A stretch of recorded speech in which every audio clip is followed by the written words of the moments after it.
exposición del paciente, única en el sur argentino, un esfuerzo muy importante de la empresa, que posibilita realizar estudios de avanzada en el diagnóstico y seguimiento de las enfermedades óseas, renales, cerebrales, tiroides y paratiroides. Sin duda que la utilidad del espegatillado en los múltiples escenarios de la cardiopatía isquémica es una herramienta vital para el diagnóstico y estratificación de riesgo en los múltiples escenarios de presentación clínica de la coronariopatía, así también como la presencia de un novedoso software que nos permite realizar el denominado análisis de fase en pacientes candidatos a implantes de resincronizador, ofreciéndole una variante más que interesante a los electrofisiólogos, dado que más del 30% de los pacientes pueden ser no respondedores y el mapa polar nos indicaría cuál sería el último segmento viable que se contrae. Asimismo, es importante destacar la utilidad del centellograma óseo con pirofosfato en el diagnóstico de la miocardiopatía restrictiva, hoy que empieza a tomar prevalencia cuál es la miocardiopatía por amiloide. De fondo también tenemos todo el grupo humano, porque toda la tecnología sin el invalorable apoyo del grupo humano no se permitiría tener el éxito obtenido y esperemos que muchas más. Sin más, y como la charla de hoy consta de 3 partes, en lo cual en la primera parte vamos a tratar el rol de la cardiología nuclear en la miocardiopatía por depósito de amiloide, y luego tenemos 2 charlas con invitados de lujo, con el cual son el doctor Marcelo Rodríguez y el doctor Alejandro Meleta, que nos vamos a enfocar los aspectos fundamentales en los síndromes coronarios crónicos en el presente y futuro de la cardiología nuclear. Así que sin más, vamos rápidamente a la primera charla. Invitamos a la doctora Danina Martínez, médica cardióloga, ecocardiografista y especialista en imágenes, a que inicie la primera charla sobre miocardiopatía restrictiva amiloidosis. Adelante, Danina. Bueno, muchas gracias, Eduardo. Bueno, hoy la idea es dar un poquito el rol de la medicina nuclear en el diagnóstico de la amiloidosis. Creo que no están pasando las diapositivas, ¿puede ser? ¿Están viendo? A vos. Ahora sí.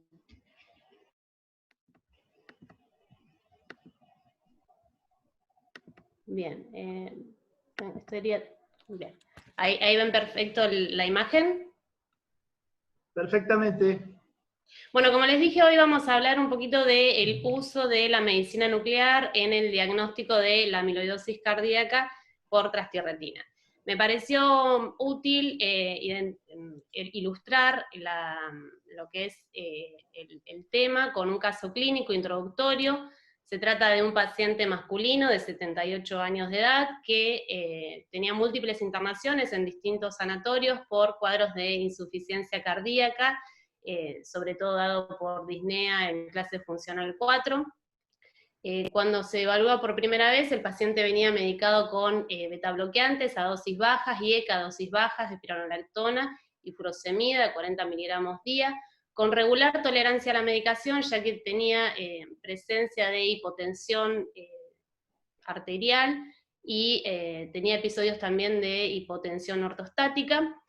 Se le solicita un ProBNP al ingreso, que es elevado.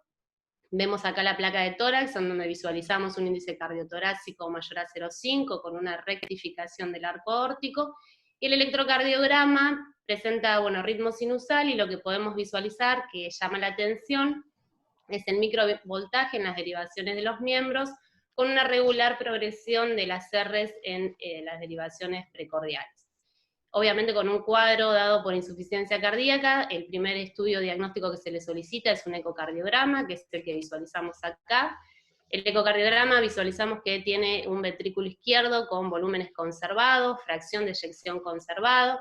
Llama la atención la marcada hipertrofia ventricular que tiene, sobre todo a nivel del septum interventricular, con un aumento de la ecogenicidad a nivel también del septum interventricular. Vemos que tiene la presencia de derrame pericárdico, sobre todo de localización posterior, y visualizamos una alteración en el flujo transmitral, con una disminución marcada de las velocidades a nivel del septum interventricular en el Doppler tisular, con un aumento de la relación E que habla de aumento de las presiones de fin de diástole. Se le pudo realizar un strain longitudinal donde se visualiza una alteración marcada de la función de fibra a nivel de los segmentos medios y basales, con conservación de la función de fibra a nivel apical. Como vemos ahí, se trata entonces de un paciente con cuadro de insuficiencia cardíaca con fracción de eyección conservada, pero con una disfunción diastólica marcada y alteración del strain con derrame pericárdico. El médico que lo evalúa le solicita una resonancia para evaluar mejor el tejido y poder hacer una mejor caracterización tisular. Vemos de nuevo el 4 cámaras, el 3 cámaras y el 2 cámaras, en donde corroboramos la hipertrofia ventricular con una fracción de eyección conservada, con aumento del tamaño de ambas aurículas, y cuando visualizamos el realce tardío temprano, vemos una anulación de lo que es el pool sanguíneo, y en el realce tardío a los 10 minutos, el realce tardío gadolinio, visualizamos un patrón subendocárdico difuso. Vemos que toda la pared del ventrículo izquierdo está afectado por ese patrón subendocárdico difuso, y también está afectado la pared libre del ventrículo derecho y el septum interauricular. Con lo cual, el médico que lo evalúa al paciente tiene una alta sospecha de amiloidosis, y por las características clínicas del paciente y por la edad, sospecha amiloidosis por trastioretina, y le pide en nuestro centro un centellograma óseo, en donde visualizamos una captación marcada del radiotrazador, categorizado como grado 3, con lo cual nosotros concluimos el estudio como que era altamente compatible con amiloidosis cardíaca por trastioretina. El paciente se le solicitan cadenas livianas en orinas, las cuales fueron negativas, y es derivado a Buenos Aires, al grupo de la doctora Mirta Díez, para la evaluación y eventualmente tratamiento. El paciente se lo medica, se le reduce la dosis de beta bloqueantes, queda con espironolactona, y se le inicia sacubitrilo valsartán, y la droga específica para el tratamiento de su enfermedad, que es tafamidis a 60 miligramos día. Es evaluado a los 6 meses con una mejoría franca de la clase funcional, pasa de clase funcional 4 a clase funcional 1-2, y se le solicita un ProBNP en donde podemos visualizar también una normalización del biomarcador. Este es un caso introductorio para hablar un poquito de amiloidosis y cuál fue el camino y el algoritmo diagnóstico para llegar al mismo. Vamos a hablar un poco de amiloidosis cardíaca. La idea es sacar ciertos mitos que tenemos los médicos y los cardiólogos de esta enfermedad. Primero, esto de creer que es una enfermedad rara, vamos a ver que la prevalencia hace saber que no es así. Esto de creer que es un diagnóstico difícil y que muchas veces se hace de manera tardía, con lo cual tenemos que revisar el proceso diagnóstico en el cual se llega a este diagnóstico de amiloidosis. Y otra cosa que creemos, o que en su momento se creía, que era una enfermedad que se trataba, que era incurable, con mal pronóstico a corto plazo, y vamos a revisar también lo que es el tratamiento y vamos a ver que también eso ha cambiado. A manera introductoria, revisamos un poquito lo que es la amiloidosis. Sabemos que es una enfermedad sistémica de depósitos, que se da por una alteración en el plegamiento de ciertas proteínas, las cuales se agregan y se forman fibrillas amiloides, que como vemos acá en este gráfico. Esas fibrillas amiloides son ávidas por alterar o depositarse en el tejido extracelular de ciertos órganos. Sabemos que hay más de 30 proteínas que son amiloidogenéticas, de las cuales 5 específicas tienen o pueden generar afectación o invadir el espacio extracelular del miocardio, y de esas 5, las más frecuentes por prevalencia, más del 95% de los casos, se dan por estas dos alteraciones de estas dos proteínas, que son las de cadenas livianas y la de transtirretina. La alteración de las proteínas de cadenas livianas, se sabe que hay una sobreproducción y una desagregación de lo que son las inmunoglobulinas por cadenas livianas que se generan en las células plasmáticas clonales de la médula ósea. Esta alteración de la producción de cadenas livianas van a generar fibrillas amiloides, de las cuales se van a depositar entre ellos en el músculo cardíaco. Está muy relacionado con trastornos linfoproliferativos. Sabemos cuando la afectación cardíaca está presente, el pronóstico de estos pacientes es bastante ominoso, con una sobrevida promedio de 6 meses. El otro tipo de amiloidosis con afectación cardíaca es la de la transtirretina.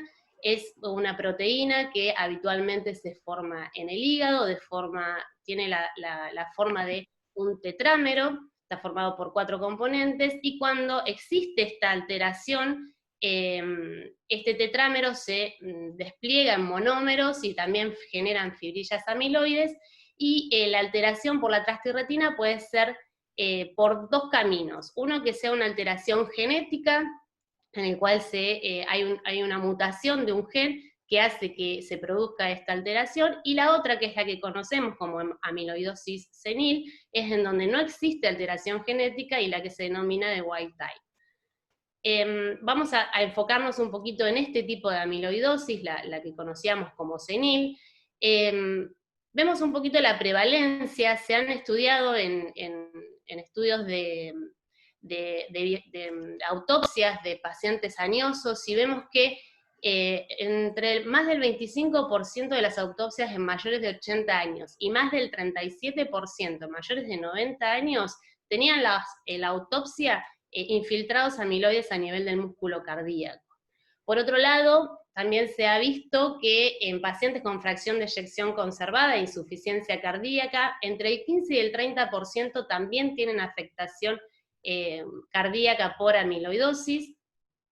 En otra entidad que está muy relacionado la amiloidosis es cuando hablamos de estenosis aórtica. Se sabe también que más del 15%, o se ha visto que más del 15% de los pacientes que son derivados a reemplazo de válvula aórtica o a reemplazo percutáneo de válvula aórtica tienen infiltrado amiloide a nivel del músculo cardíaco, sobre todo en la entidad que conocemos como bajo flujo, bajo gradiente, en los cuales puede llegar a tener disminución de la fracción de eyección, y esto está dado por la patología infiltrativa. Y también, en otra característica que es muy común, como estas amiloides se van a depositar en el tejido extracelular, van a aumentar el espesor de las paredes y van a, digamos, comportarse fenotípicamente como una miocardiopatía hipertrófica, y es en donde tenemos que hacer el trabajo para hacer la distinción entre los distintos tipos de miocardiopatía hipertrófica, y se vio que más del 5% de los fenotipos o las fenocopias de miocardiopatías hipertróficas son dadas por amiloidosis. Entonces, vemos que no es una enfermedad rara, que la prevalencia aumenta con la edad, y también podemos visualizar en este gráfico que en la última década, como la sospechamos más, la conocemos más y entendemos mejor cómo es el proceso diagnóstico, vemos cómo han ido creciendo el número de casos diagnosticados para el año en el que estamos cursando. Entonces, un poquito para entender qué pasa fisiopatológicamente, vemos que en la amiloidosis hay, como dijimos, un depósito de tejido de fibrillas amiloides en el tejido extracelular. No hay hipertrofia del miocito, pero se va a comportar fenotípicamente como una hipertrofia, y esto hace que el electrocardiograma sea completamente distinto al electrocardiograma que vemos de sobrecarga en las miocardiopatías hipertróficas o la miocardiopatía hipertensiva. Eso ya es una bandera roja. Ver pacientes que tenemos incongruencia entre el espesor de la pared con el voltaje que tenemos en el electrocardiograma debería ya llamarnos la atención y empezar a sospechar esta patología. Entonces, tenemos que entender cuándo debemos sospechar, cuáles son los pacientes en los cuales uno debería prestar atención o sospechar la enfermedad para poder hacer un diagnóstico precoz. Son esos pacientes que van a debutar con insuficiencia cardíaca, habitualmente con fracción de eyección conservada y disfunción diastólica, y vamos a evaluar que hay ciertas banderas rojas que nos tienen que hacer pensar con más fortaleza esta enfermedad.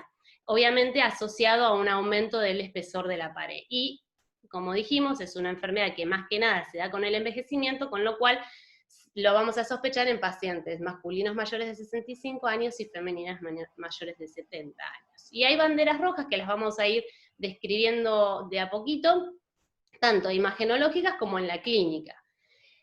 Claramente, cuando tenemos la presencia de un paciente con insuficiencia cardíaca, el primer estudio, como se hizo en nuestro paciente, que vamos a solicitar es el ecocardiograma. El ecocardiograma nos va también a brindar ciertas información y sospecha de la enfermedad. Obviamente vamos a tener la presencia de aumento de los espesores ventriculares y vamos a ir a buscar ciertas cuestiones que nos hagan enfocar más en este diagnóstico, que se llaman las banderas rojas imagenológicas.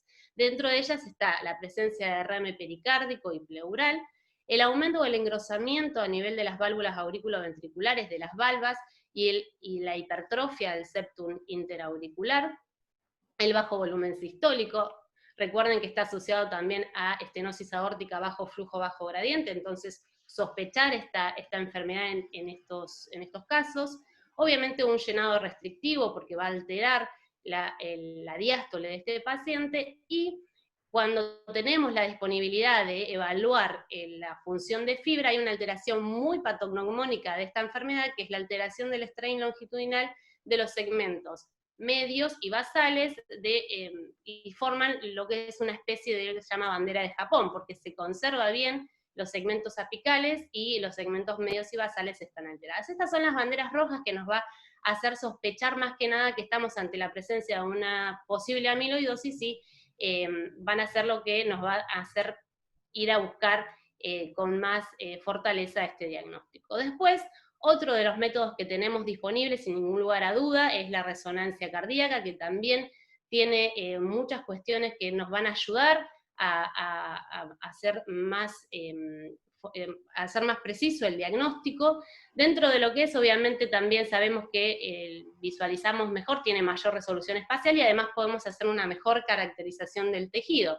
Entonces vamos a encontrar de nuevo aumento de los espesores ventriculares, derrame pleural y derrame pericárdico, que van a ser de nuevo las banderas rojas para pensar que es una amiloidosis, pero también dijimos que tenemos la capacidad de poder hacer una adecuada caracterización tisular. Dentro de ellas tenemos una herramienta que se llama T1 Mapping, que se hace sin contraste, y este T1 Mapping es muy patognomónico de la amiloidosis. Hay un aumento, una prolongación del tiempo de relajación en el T1 Mapping, y cuando tenemos más de 1160 milisegundos de tiempo de relajación del T1 Mapping, es muy patognomónico de amiloidosis, y en el contexto de que tenemos hipertrofia lo vamos a sospechar. Además, también podemos calcular con la resonancia cardíaca el volumen extracelular. Como vimos, esta enfermedad se caracteriza por tener un aumento del espacio extracelular. Esto lo podemos calcular con el T1 Mapping nativo asociado al T1 Mapping post-contraste. Esto es una herramienta que con una fórmula podemos calcular exactamente qué volumen extracelular o con mucha precisión tiene el paciente, y estos pacientes sabemos que tienen un aumento del volumen extracelular para un normal de 25% en un corazón sano. Los pacientes con amiloidosis tienen más de 40% del volumen extracelular. Y otro patrón muy característico de la amiloidosis es la fibrosis subendocárdica difusa, no dado solamente a nivel del ventrículo izquierdo, sino también con afectación de la pared libre del ventrículo derecho y del septum interauricular. Con lo cual tenemos ciertas banderas rojas también que nos hacen pensar en una amiloidosis en este tipo de pacientes, pero sin ningún lugar a duda, el déficit que tienen tanto el eco como la resonancia es que no nos permiten diferenciar qué tipo de amiloidosis está afectando a nuestro paciente, con lo cual muchas veces uno terminaba con accediendo a las biopsias, tanto endomiocárdica como las biopsias del tejido graso periumbilical, para poder acceder con mayor exactitud al diagnóstico preciso de la enfermedad y qué tipo de afectación tenía en nuestro paciente. Una de las, digamos, de las críticas de la biopsia extracardíaca es que es muy poco redituable en pacientes con trastirretina. Fíjense que el 45% de estos pacientes tienen una biopsia extracardíaca positiva, con lo cual también tiene su déficit, y uno terminaba accediendo a la biopsia endomiocárdica sabiendo que este método es invasivo y que no en todos los lugares tenemos esta disponibilidad. Por lo cual se ha visto, o sea, se ha introducido en el último tiempo un método viejo, un método con una tecnología vieja, como es el centellograma óseo. Hay mucha literatura que permite determinar que la alteración en el centellograma óseo, vamos a ver ahora específicamente cuáles, tienen un rédito diagnóstico similar a la biopsia para el diagnóstico de amiloidosis por trastirretina. Cuando hacemos el centellograma óseo, lo que vamos a usar son radiofármacos que son ávidos por el hueso, dentro de los cuales tenemos el pirofosfato y los difosfonatos. Estos radiofármacos se inyectan en el paciente y después se hace un centellograma óseo o una imagen planar, en el cual se visualiza, en este caso no vamos a visualizar qué pasa a nivel del hueso, sino lo que vamos a visualizar es si hay captación miocárdica del radiotrazador, el radiofármaco. Se ha preguntado mucha gente por qué estos radiotrazadores ávidos por el hueso se marcan a nivel del miocardio. No se sabe muy bien específicamente por qué pasa eso, pero se cree que esta fibrilla amiloide está compuesto por 3 componentes, dentro de los cuales uno es un componente que tiene calcio, y con lo cual, o esto justificaría entender por qué estos radiotrazadores ávidos por el hueso se van a depositar en los pacientes con amiloidosis a nivel del músculo cardíaco. Y se sabe también que en pacientes con amiloidosis por trastirretina, este componente cálcico es mucho mayor que en el resto de las amiloidosis, con lo cual empieza a crecer especificidad el método. Tenemos varias maneras de evaluar qué es lo que pasa y cómo hacer el diagnóstico preciso de la amiloidosis por trastirretina. Uno de los métodos es la evaluación cualitativa o la escala de Perugini, que vemos, lo que vamos a hacer es compararlo con el hueso. Entonces vamos a dividir en 4 grados, grado 0 cuando no hay captación miocárdica, como vemos en el gráfico, grado 1 cuando la captación miocárdica es menor a la del hueso, grado 2 cuando es igual a la del hueso, y grado 3 cuando la captación miocárdica es mayor a la del hueso. Esto es una escala cualitativa, en donde cuando esta escala es mayor a 2, es decir, grado 2 o grado 3, podemos tener una especificidad muy alta para hablar que estamos ante la presencia de una amiloidosis por trastirretina. ¿Qué pasa cuando tenemos grados 0 y 1? Es más complicado porque se ha visto en algunos pacientes con amiloidosis por cadenas ligeras que tienen cierto grado de captación, con lo cual, digamos, el punto de corte está en estos 2 grados. Ahí sí la especificidad del método crece sustancialmente. Se sugiere también, después de hacer el centellograma óseo, la imagen planar, hacer un SPECT para visualizar mejor la captación del radiofármaco y visualizar también, distinguirlo de lo que es la captación del pool sanguíneo. Otra de las maneras de visualizar cuál es la captación miocárdica de los radiofármacos es haciendo una comparación con el pulmón contralateral, y sabemos que si tiene una relación captación del corazón, captación del pulmón de 1 es normal, y cuando es mayor a 1,5 o 1,7 es altamente probable que estamos ante la presencia de una amiloidosis por trastirretina con estos grados de sensibilidad y especificidad. Ahora bien, como dijimos, muchas veces la amiloidosis por cadenas ligeras también tienen captación de estos radiofármacos, si bien en grado menor, con lo cual este grupo hicieron una investigación, hicieron un trabajo y le sumaron a la captación grado 2 o 3, es decir, tener un centellograma positivo de grado 2 o 3, le sumaron un criterio diagnóstico que es, además, haber descartado cadenas ligeras en orina y en plasma. Y esos 2 criterios diagnósticos dan una especificidad del 100% y un valor predictivo positivo del 100%, con lo cual estamos ante la presencia casi de el igual rédito diagnóstico que puede llegar a tener la biopsia endomiocárdica. Entonces se sugieren estos algoritmos en donde, como dijimos, si tenemos un paciente con sospecha, ecocardiográfica y por resonancia, con un centellograma grado 2 o 3 con captación de radiofármaco, más cadenas ligeras negativas en orina y en sangre, vamos a tener una alta probabilidad, o casi confirmada, el diagnóstico de amiloidosis por trastioretina. En cambio, cuando tenemos un centellograma que es grado 0 o 1 y además tenemos cadenas ligeras positivas, obviamente estamos ante la presencia de amiloidosis por cadenas ligeras, y cuando tenemos en el medio los resultados son equívocos, ahí sí muchas veces necesitamos acceder a la biopsia endomiocárdica, pero claramente queda reducido a un grupo mucho más pequeño de pacientes. Con lo cual vamos a ir visualizando que el diagnóstico no es difícil, tenemos que tener la sospecha, y con la sospecha pedir solo 2 métodos diagnósticos, que es el centellograma y las cadenas ligeras, y que claramente el diagnóstico precoz va a ser la llave para el pronóstico de este paciente.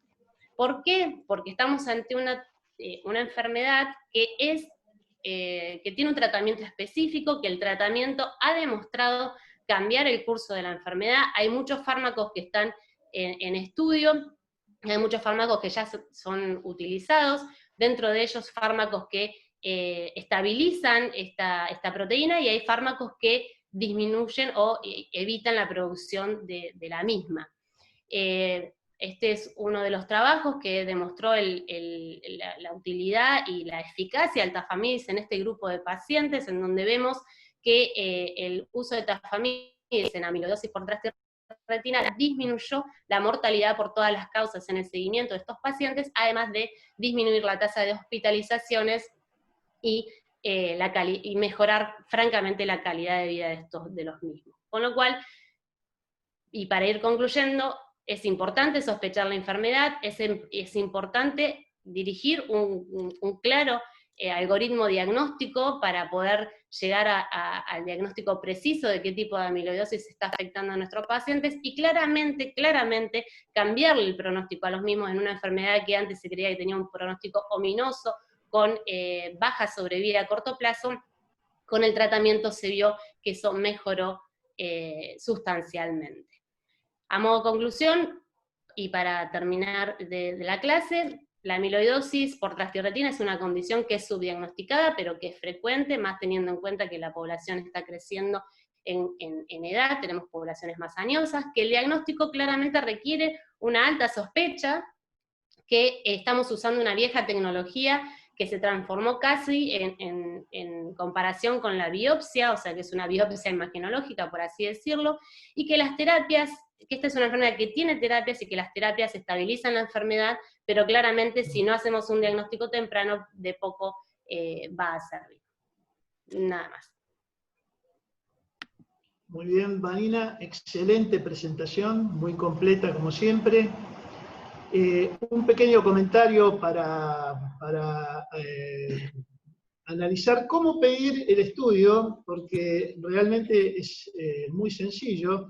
Y el estudio hay que pedirlo como centellograma óseo con pirofosfato para detección de amiloidosis. Nada más. Con ese simple pedido vamos a poder evacuar ya la consulta en el servicio de medicina nuclear. Por razones de tiempo vamos a hacer preguntas, habilitar el chat y hacer preguntas para el final, porque ahora vamos entonces a continuar con el resto de las charlas. Vamos a pasar a la utilidad de los estudios de perfusión miocárdica en el presente y en el futuro, sobre todo en la cardiopatía isquémica.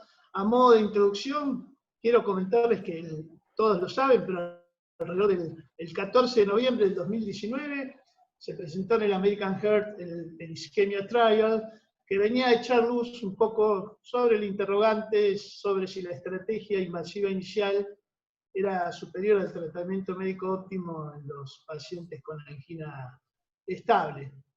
Días después, el 16 de noviembre, prestigiosos periódicos neoyorquinos como el New York Times y el Wall Street Journal ya publicaban el éxito del tratamiento médico sobre la estrategia invasiva, y días después el doctor Harlan Kramholz, editor en jefe del Journal Watch Cardiology, se preguntaba si los estudios de perfusión miocárdica están proporcionando mucho valor para estos pacientes. Acá le quiero dar pie entonces al doctor Marcelo Rodríguez, expresidente de la Asociación Argentina de Cardiología Nuclear, miembro del Consejo de Cardiología Nuclear, pero por sobre todas las cosas, amigo de toda la vida. ¿Y en qué nos cambiaría la conducta, Marcelo, el isquemia trial?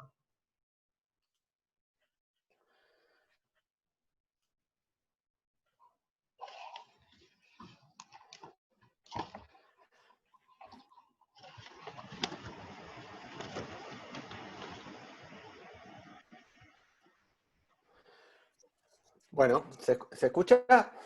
Perfectamente. Bueno, muchísimas gracias por la invitación, doctor París, y realmente es un gusto muy grande poder participar de este interesante simposio. Quiero felicitar a la doctora Vanina por la excelente presentación que me antecedió. La verdad que aprendimos muchísimo sobre el tema de la amiloidosis. El tema entonces un poco es ver en qué nos cambia la práctica el isquemia trial. Yo no sé si en realidad nos va a cambiar mucho la práctica. Creo que más bien nos da un poco de pie para reflexionar sobre los diferentes síndromes que componen la enfermedad coronaria. Conflictos de interés, soy cardiólogo y para colmo nuclear. Así que, en general nosotros no vemos lo que hay en ninguno de los ámbitos de nuestra vida. Vemos solamente lo que podemos ver.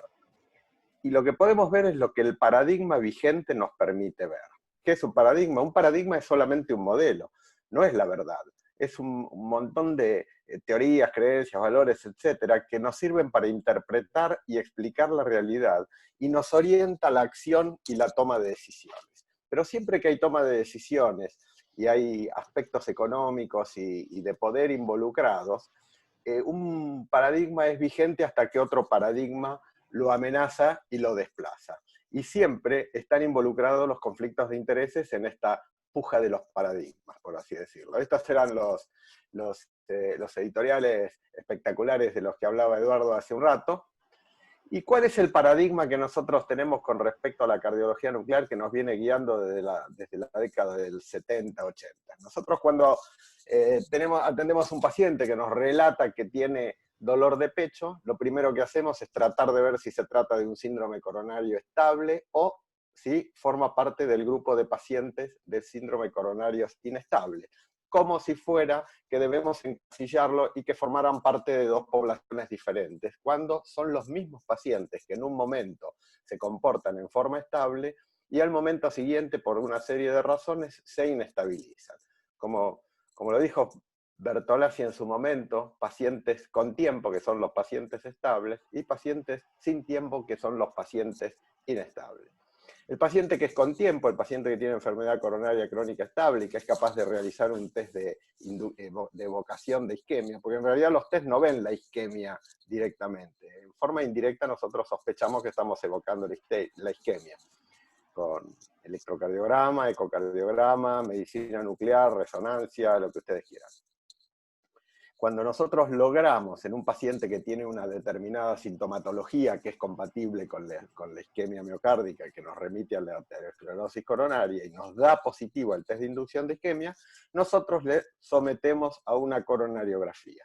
Y a partir de la coronariografía, toda la complejidad de la aterosclerosis queda reducida a la presencia, severidad y ubicación de lesiones coronarias. Y define, a través de lo que llamamos extensión de la enfermedad coronaria, el pronóstico y la conducta. El pronóstico, porque si el paciente tiene coronarias normales, nosotros le decíamos, quédese tranquilo, amigo, no le haga caso al dolor, tome esto y vaya porque usted se va a morir de cualquier cosa menos del corazón. Y la conducta, por otra parte, es que de acuerdo a la modalidad que nosotros tengamos disponibles. Si el paciente tenía enfermedad focal de 1 o 2 vasos, incluso 3 vasos o más enfermedad de tronco con un Syntax bajo, lo podíamos angioplastiar. Y si el paciente era un paciente que a nuestro juicio era quirúrgico por la extensión, severidad, complejidad y la comorbilidad, por ejemplo, con diabetes, lo sometíamos a cirugía cardíaca. Y así resolvíamos el problema. Para colmo, teníamos en medicina nuclear un número mágico, que es el 10% de la isquemia miocárdica detectada por SPECT, a partir del cual los pacientes podían mejorar la evolución, reduciendo la mortalidad, cuando con más de 10% de isquemia el paciente podía ser revascularizado. Era un paradigma bastante cómodo para los cardiólogos, donde estábamos todos contentos, pero en realidad nunca supimos si nosotros estábamos realmente cumpliendo con el patrón de este paradigma. Entonces es cuando empiezan a aparecer algunos ruidos molestos dentro del paradigma. Y los ruidos molestos que aparecen son 60% de pacientes en los que se realiza coronariografía en Estados Unidos y más de 40% en Europa no tienen las lesiones coronarias que buscábamos para poder ayudarlos revascularizándolos. Por otra parte, el 30% de los pacientes sometidos a coronariografía no tenían síntomas de enfermedad coronaria, el 16% son sometidos a coronariografía sin un estudio no invasivo previo o con un estudio no invasivo funcional normal. Y además, como si esto fuera poco, el 27% de los pacientes con estudios funcionales de alto riesgo no eran sometidos a la coronariografía. Así que ni estaban todos los que eran, ni eran todos los que estaban. Por otra parte, como todos sabemos, hay cardiólogos que atienden pacientes con enfermedad coronaria y prescinden de tanto de la coronariografía como de los estudios no invasivos, salvo que el paciente tenga una sintomatología incapacitante. Entonces había que echar un poco de luz y se empezaron a hacer una serie de estudios para ver si el agregado de la revascularización nos producía algún tipo de mejoría detectable a través de la reducción de mortalidad o infarto de miocardio por sobre lo que era el tratamiento médico. Y ya había muchos estudios que nos dijeron lo mismo que el estudio de isquemia. El estudio de isquemia no es una gran novedad. Para colmo, con el correr de los años, las barras oscuras son pacientes con coronarias sin las lesiones que nosotros buscábamos para poder revascularizar a los pacientes. Veíamos que cada vez más había pacientes sin las lesiones coronarias obstructivas. Y lo peor de todo es que, a pesar de tener arterias coronarias con obstrucciones o enfermedad difusa, enfermedad no obstructiva, o incluso coronarias normales, en este grupo de pacientes derivados por angina, la evolución clínica no era tan buena, sino que eso que decíamos, que tenía coronarias normales, le iba a ir bien, tampoco era tan cierto. Entonces, vamos a analizar de todos los estudios que mostré recién, un par de cosas respecto al COURAGE Trial, que es un estudio que también estuvo orientado para ver si la adición de revascularización en este estudio con angioplastia era mejor que el tratamiento médico óptimo para disminuir la probabilidad de muerte o infarto en pacientes con angina crónica estable y enfermedad coronaria detectada por angiografía. Este estudio tuvo algunas dificultades para el reclutamiento, ya que consistió en un estudio en el cual se escrinearon más de 30.000 pacientes para poder colar 2.287. Quiere decir que no era tan fácil encontrar dentro del grupo de angina crónica estable aquellos pacientes que nosotros realmente teníamos dudas si revascularizarlos o no revascularizarlos. ¿Y cómo dio este estudio? Este estudio dio como que no había diferencias en el resultado en cuanto a infarto y muerte en pacientes ya sea con tratamiento médico óptimo o con angioplastia. Sin embargo, el subestudio nuclear del estudio COURAGE nos deja un espacio para la viabilidad del paradigma anterior. Una de ellas es la siguiente. la probabilidad, si nosotros podemos reducir la isquemia en un 5%, como se ve en el panel de la derecha, la evolución de los pacientes era mejor que si no lográbamos reducirla. Fíjense los eventos como eran significativamente diferentes en los pacientes en los cuales, ya sea con tratamiento médico o con tratamiento médico y con angioplastia, lográbamos reducir la isquemia en una magnitud de más de un 5%. Por otro lado, la probabilidad de reducir esa isquemia era mucho mayor cuando nosotros agregábamos al tratamiento médico óptimo la angioplastia coronaria. Y entonces se dijeron, vamos a centrarnos sobre la presencia de isquemia significativa y ver si en pacientes que tienen alta isquemia o isquemia moderada o severa, nosotros podemos averiguar si el tratamiento médico óptimo más la revascularización era mejor que el tratamiento médico óptimo para la evolución de los pacientes. Entonces, pacientes con 10% de isquemia detectada, después vamos a ver que como el reclutamiento de estos pacientes fue bastante complicado, se modificó un poco la magnitud de la isquemia requerida, incluso después se dejaron entrar pacientes solamente con ergometría positiva, con lo cual se desdibuja un poco la magnitud de los pacientes, la magnitud de la isquemia requerida para que estos pacientes estén en este trial. Este trial fue diseñado para randomizar 10.000 pacientes, pero también tuvieron que conformarse con la mitad. Estos pacientes recibieron un angiotac multislice para descartar enfermedad de tronco y para descartar pacientes que no tuvieran enfermedad coronaria. Una vez que se detectó esto, se randomizó a los pacientes y fueron randomizados a una estrategia conservadora o una estrategia invasiva en la cual el tratamiento médico óptimo se agregó cateterismo y revascularización. En este caso podía revascularizarse o con angioplastia o con cirugía. ¿Qué se buscó? Se buscó un endpoint que fue también cambiando a lo largo del tiempo y era ver si el endpoint primaria, que era un endpoint compuesto de muerte cardiovascular, infarto de miocardio, paro cardíaco resucitado, hospitalización por angina inestable o hospitalización por insuficiencia cardíaca. Este fue el endpoint primario y también hubo endpoints secundarios que luego vamos a ver, la muerte cardiovascular o infarto y uno de calidad de vida. Además hubo un estudio de pacientes que tenían insuficiencia renal, donde en este grupo de pacientes solamente vamos a decir que la adición de la revascularización lo único que hizo fue agregar problemas. ¿Qué pasó con el reclutamiento de este paciente? Fue un reclutamiento eterno, duró desde el 2012 hasta el 2018, y el problema del reclutamiento que se prolongó tanto fue más que nada por la resistencia a enrolar pacientes en la rama conservadora. Quiere decir que cuando había isquemia muy severa, los cardiólogos trataron de no incluir a los pacientes por las dudas. Y esto se refleja, por ejemplo, en la tasa de reclutamiento. Fíjense, centros de muchísimo trabajo, muchísima experiencia en investigación clínica, y donde la disponibilidad de los recursos para revascularizar era absolutamente posible. 10 pacientes a lo largo de 6 años no es nada. Quiere decir que no era tan fácil reclutar pacientes para este estudio.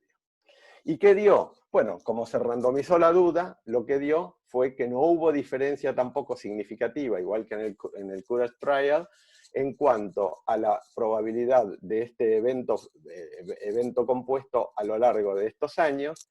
Acá lo que se ve es que en los primeros 2 años hubo una pequeña diferencia a favor de un aumento de infartos relacionados con la revascularización en el tratamiento invasivo por razones obvias, y luego la diferencia al final del seguimiento, aquí dice 5 años, el promedio de seguimiento fue un poquitito menor, no hubo diferencia significativa, no sabemos qué puede pasar, al STIP Trial le costó 10 años dar la respuesta, capaz que con el correr de los tiempos hace alguna diferencia.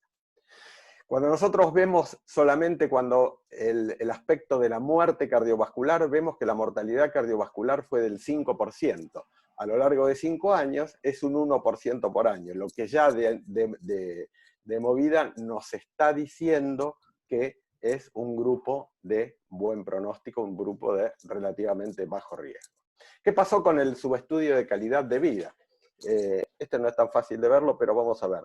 En el eje de las X nosotros tenemos que los pacientes que tenían un alto score de calidad de vida, quiere decir que que eran completamente asintomáticos, ya sea el tratamiento invasivo, el tratamiento conservador, no hacían ninguna diferencia, ni a los 3 meses, ni a los 12 meses, ni a los 16, ni a los 36 meses, perdón. Sin embargo, en los pacientes que tenían muy baja calidad de vida, el tratamiento invasivo siempre proporcionó un alivio de la isquemia, de la angina de pecho, que fue acentuándose con el tiempo. Quiere decir que es lo que nosotros esperábamos, que la invasión del paciente nos mejore los síntomas.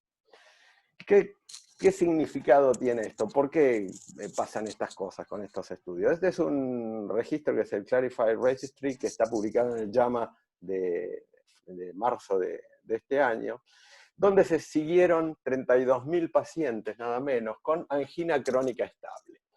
Primero, el relevamiento de los síntomas. El 65% de estos pacientes no tenían angina ni tenían isquemia. El 35% del resto de los pacientes, había algunos que tenían angina, otros tenían isquemia, 10%, menos de 10% tenían angina, 15% tenían isquemia, y con angina e isquemia había un 10%. ¿Y qué pacientes fueron los que pasaron de ser pacientes con tiempo a pacientes sin tiempo? ¿Qué pacientes se desestabilizaron con el tiempo? Uno esperaría encontrarlos, si nosotros buscamos isquemia para detener la evolución de estos pacientes, que estuvieran concentrados los pacientes que evolucionarían mal cuando había isquemia miocárdica. Sin embargo, el 58% de los eventos aparecieron en pacientes que no tenían ni angina ni isquemia, y el 42% de los pacientes, el 42% de los eventos aparecieron en los pacientes que tenían angina o isquemia. ¿Y qué fue más significativo? La isquemia sola fue menos impactante en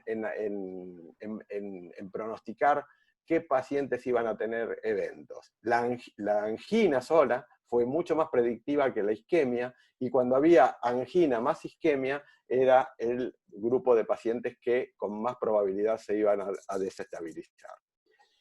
¿Qué nos dice el estudio? Los pacientes fueron pacientes con fracción de eyección normal. La mediana de la fracción de eyección del grupo de pacientes del isquemia atrial fue 60%. Esto es para ver en qué medida los pacientes del isquemia atrial están reflejando los pacientes que nosotros podemos ver en nuestro consultorio. Estos pacientes no tenían enfermedad de tronco, como dijimos, no tuvieron síndrome coronario agudo reciente, no tuvieron revascularización en el año previo, tenían los pacientes que tenían muy alto monto isquémico están claramente infrarrepresentados en este estudio. Y el 25% de los pacientes era asintomático y el resto muy poco sintomático. Hubo muy pocos pacientes donde la revascularización hizo la diferencia. De hecho, uno de los criterios de exclusión fue la angina severa.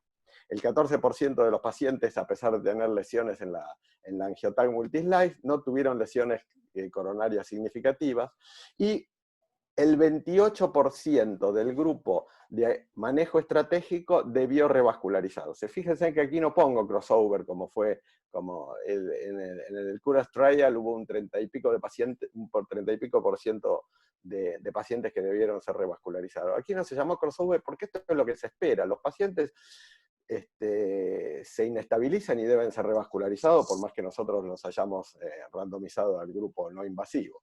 Entonces, ¿qué es lo que nos agrega en la realidad el estudio isquemia? Primero, que el tratamiento médico funciona muy, muy bien, mucho mejor de lo que nosotros los cardiólogos creíamos al principio. Que los pacientes que son poco sintomáticos, que los pacientes que tienen fracción de eyección normal, y que los pacientes que no tienen lesión de tronco, a estos pacientes no es necesario salir corriendo a revascularizar revascularizar todo lo revascularizable. ¿Por qué? Pues estos pacientes nos van a avisar con los síntomas, se van a desestabilizar, y los podemos revascularizar cuando corresponda sin pagar un precio en sobrevida ni en infarto. Entonces, vamos a ver por qué el tratamiento, por qué es tan bueno el tratamiento médico. Yo creo que es por la multidimensión de la aterosclerosis. ¿Qué es extensión de aterosclerosis? En el paradigma anterior, paciente que tenía un vaso o múltiples vasos era lo que nos definía la extensión de la aterosclerosis. Pero hoy en día sabemos que la lesión focal es un aspecto, la enfermedad difusa, como nos lo enseña la angiotomografía, es otro aspecto muy importante, y yendo aún más en profundidad, y como vamos a ver en un momento con Alejandro, la enfermedad microvascular es una dimensión que sencillamente no estuvo tenida en cuenta en el estudio de isquemia. Esto es lo que corresponde al corazón, pero además la enfermedad aterosclerótica es una enfermedad que contempla la enfermedad cerebrovascular, y entonces el tratamiento médico también funciona para prevenir el accidente cerebrovascular. El tratamiento médico también trabaja sobre la enfermedad vascular periférica, también trabaja la enfermedad de miembros inferiores, enfermedad aórtica. Cuando nosotros hacemos un correcto tratamiento médico, seguramente vamos a impactar sobre la reducción de la posibilidad de disección aórtica y demás. Y esta es la dimensión vascular, pero la aterosclerosis tiene otras dimensiones además de la dimensión vascular. Está el genio aterotrombótico y el genio inflamatorio, que son los que justamente hacen que los pacientes se inestabilicen. Por otra parte, hay además en la aterosclerosis una dimensión social y psicológica que también es necesario incluir dentro del tratamiento médico. Entonces, el tratamiento médico no son solamente las pastillas, sino alejarnos de la heladera y del sofá, caminar, tener una vida adecuada, tener una alimentación adecuada, no fumar y, por supuesto, estar en contacto con el médico que a uno lo trata. ¿Qué pasa con los estudios de medicina nuclear después del estudio de isquemia? ¿En qué nos cambia? Este paciente, por ejemplo, con esta extensa y severa isquemia que compromete probablemente el territorio de la descendente anterior, este paciente no estuvo representado en el estudio de isquemia. Hay otra cosa que sigue siendo cierta a pesar del estudio de isquemia, que existe un gradiente en cuanto a la extensión y severidad de los defectos de perfusión y el riesgo. Un estudio de perfusión normal en los pacientes, ya sea con o sin enfermedad coronaria, vascularización, hombres, mujeres, sintomáticos o asintomáticos, diabéticos, enfermedad renal o edad avanzada, este gradiente de riesgo se sigue cumpliendo. El paciente con un SPECT de bajo riesgo tiene bajo riesgo, que tendrá un vencimiento de acuerdo a la comorbilidad, que es diferente en los diferentes pacientes, y a medida que va aumentando la severidad y la extensión de los defectos de perfusión reversibles, son pacientes que sin duda deben revascularizarlo independientemente de lo que nos haya dicho el estudio de isquemia. ¿Y por qué? Porque estos pacientes, y cada vez que nosotros hablemos de efectos de perfusión extenso, que hoy en día ya no va a ser el 10%, sino que eso sí nos cambia el estudio de isquemia, nos va a correr probablemente al 20%, cuando hay dilatación isquémica transitoria, cuando hay captación transitoria del radiofármaco en el ventrículo derecho, o cuando hay captación pulmonar durante el esfuerzo, estos pacientes siguen siendo pacientes en los cuales estos elementos de alto riesgo nos ayudan a seleccionar qué pacientes deben ser invadidos y revascularizados. Un poco más, cuando se analizó los pacientes del estudio original de Jakamovic, se vio que observando los intervalos de confianza, los pacientes que mejor pueden beneficiarse con la revascularización probablemente estén un poco más a la derecha que lo que nosotros pensábamos. Por otro lado, en el estudio de isquemia no estuvieron representados los pacientes con disfunción ventricular izquierda, y en los pacientes con disfunción ventricular izquierda, la presencia de isquemia sí nos puede hacer inclinar la balanza hacia la necesidad de la revascularización. O sea que la mayoría de las cosas que nosotros sabemos sobre los estudios de perfusión han sobrevivido al estudio de isquemia.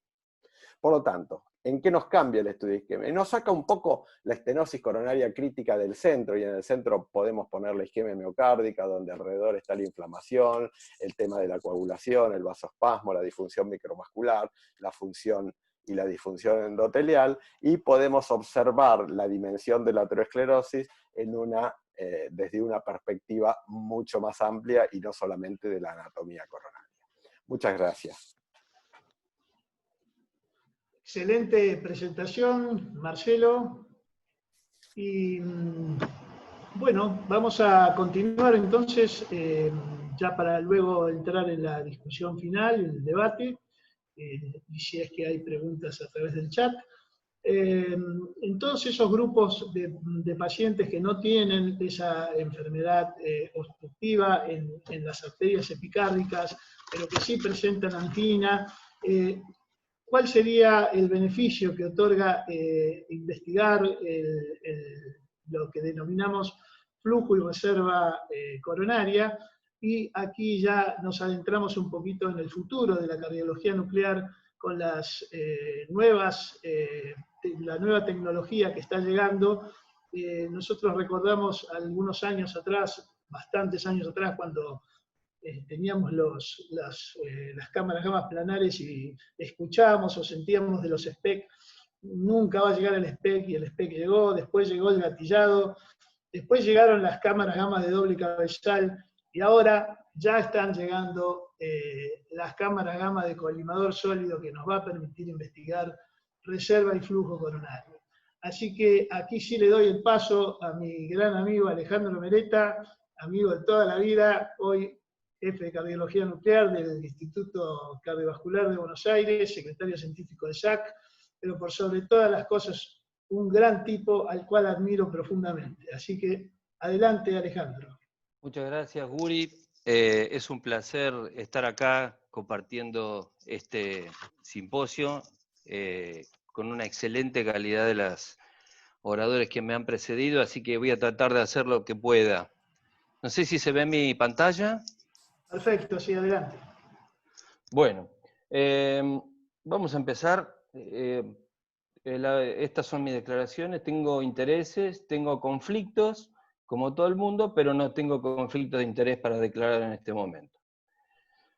Bueno, mi residencia empezó en 1983 con lo primero que yo tuve que hacer es presentar el estudio CAS, que algunos de los más jóvenes probablemente no lo conozcan, y estaba en esa presentación Favaloro, así que los gritos se escuchaban hasta la planta baja, y los teléfonos que se usaban eran estos que están acá, y como todo va evolucionando con el conocimiento en el correr del tiempo, aparecen estos teléfonos ahora, y ahora estamos hablando de no solamente las lesiones en los vasos, sino que hay algo más que lo que vemos en la angiografía y que es la microcirculación. ¿Cuáles son las herramientas que nosotros tenemos para abordar fisiológicamente el comportamiento de las arterias coronarias? Bueno, el FFR y el CFR.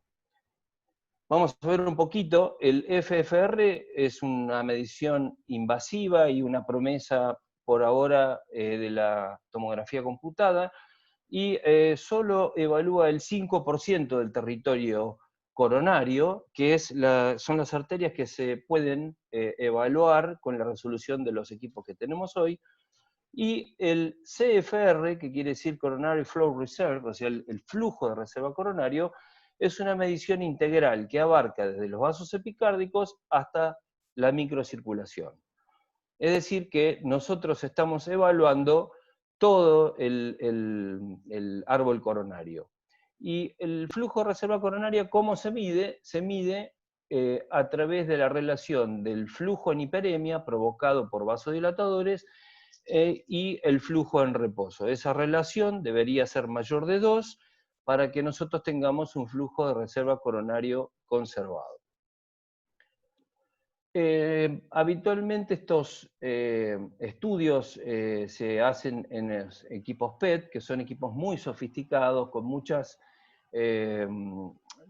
ventajas, porque son equipos con mucha capacidad de tener una excelente resolución, y nunca pensamos, como decía Guri hace un ratito, que íbamos a poder contar con algo parecido en las cámaras planares, hasta que aparecieron este tipo de cámaras que nos dejan, basados en sus detectores de alta capacidad, hacer estos estudios con unos equipos sofisticados, como ven ahí a la derecha, ahora en un rank que están viendo. Este es el estudio que hacemos nosotros en nuestro laboratorio, y a través de este equipo tan pequeño uno puede obtener imágenes que son de flujo, como ustedes pueden ver acá.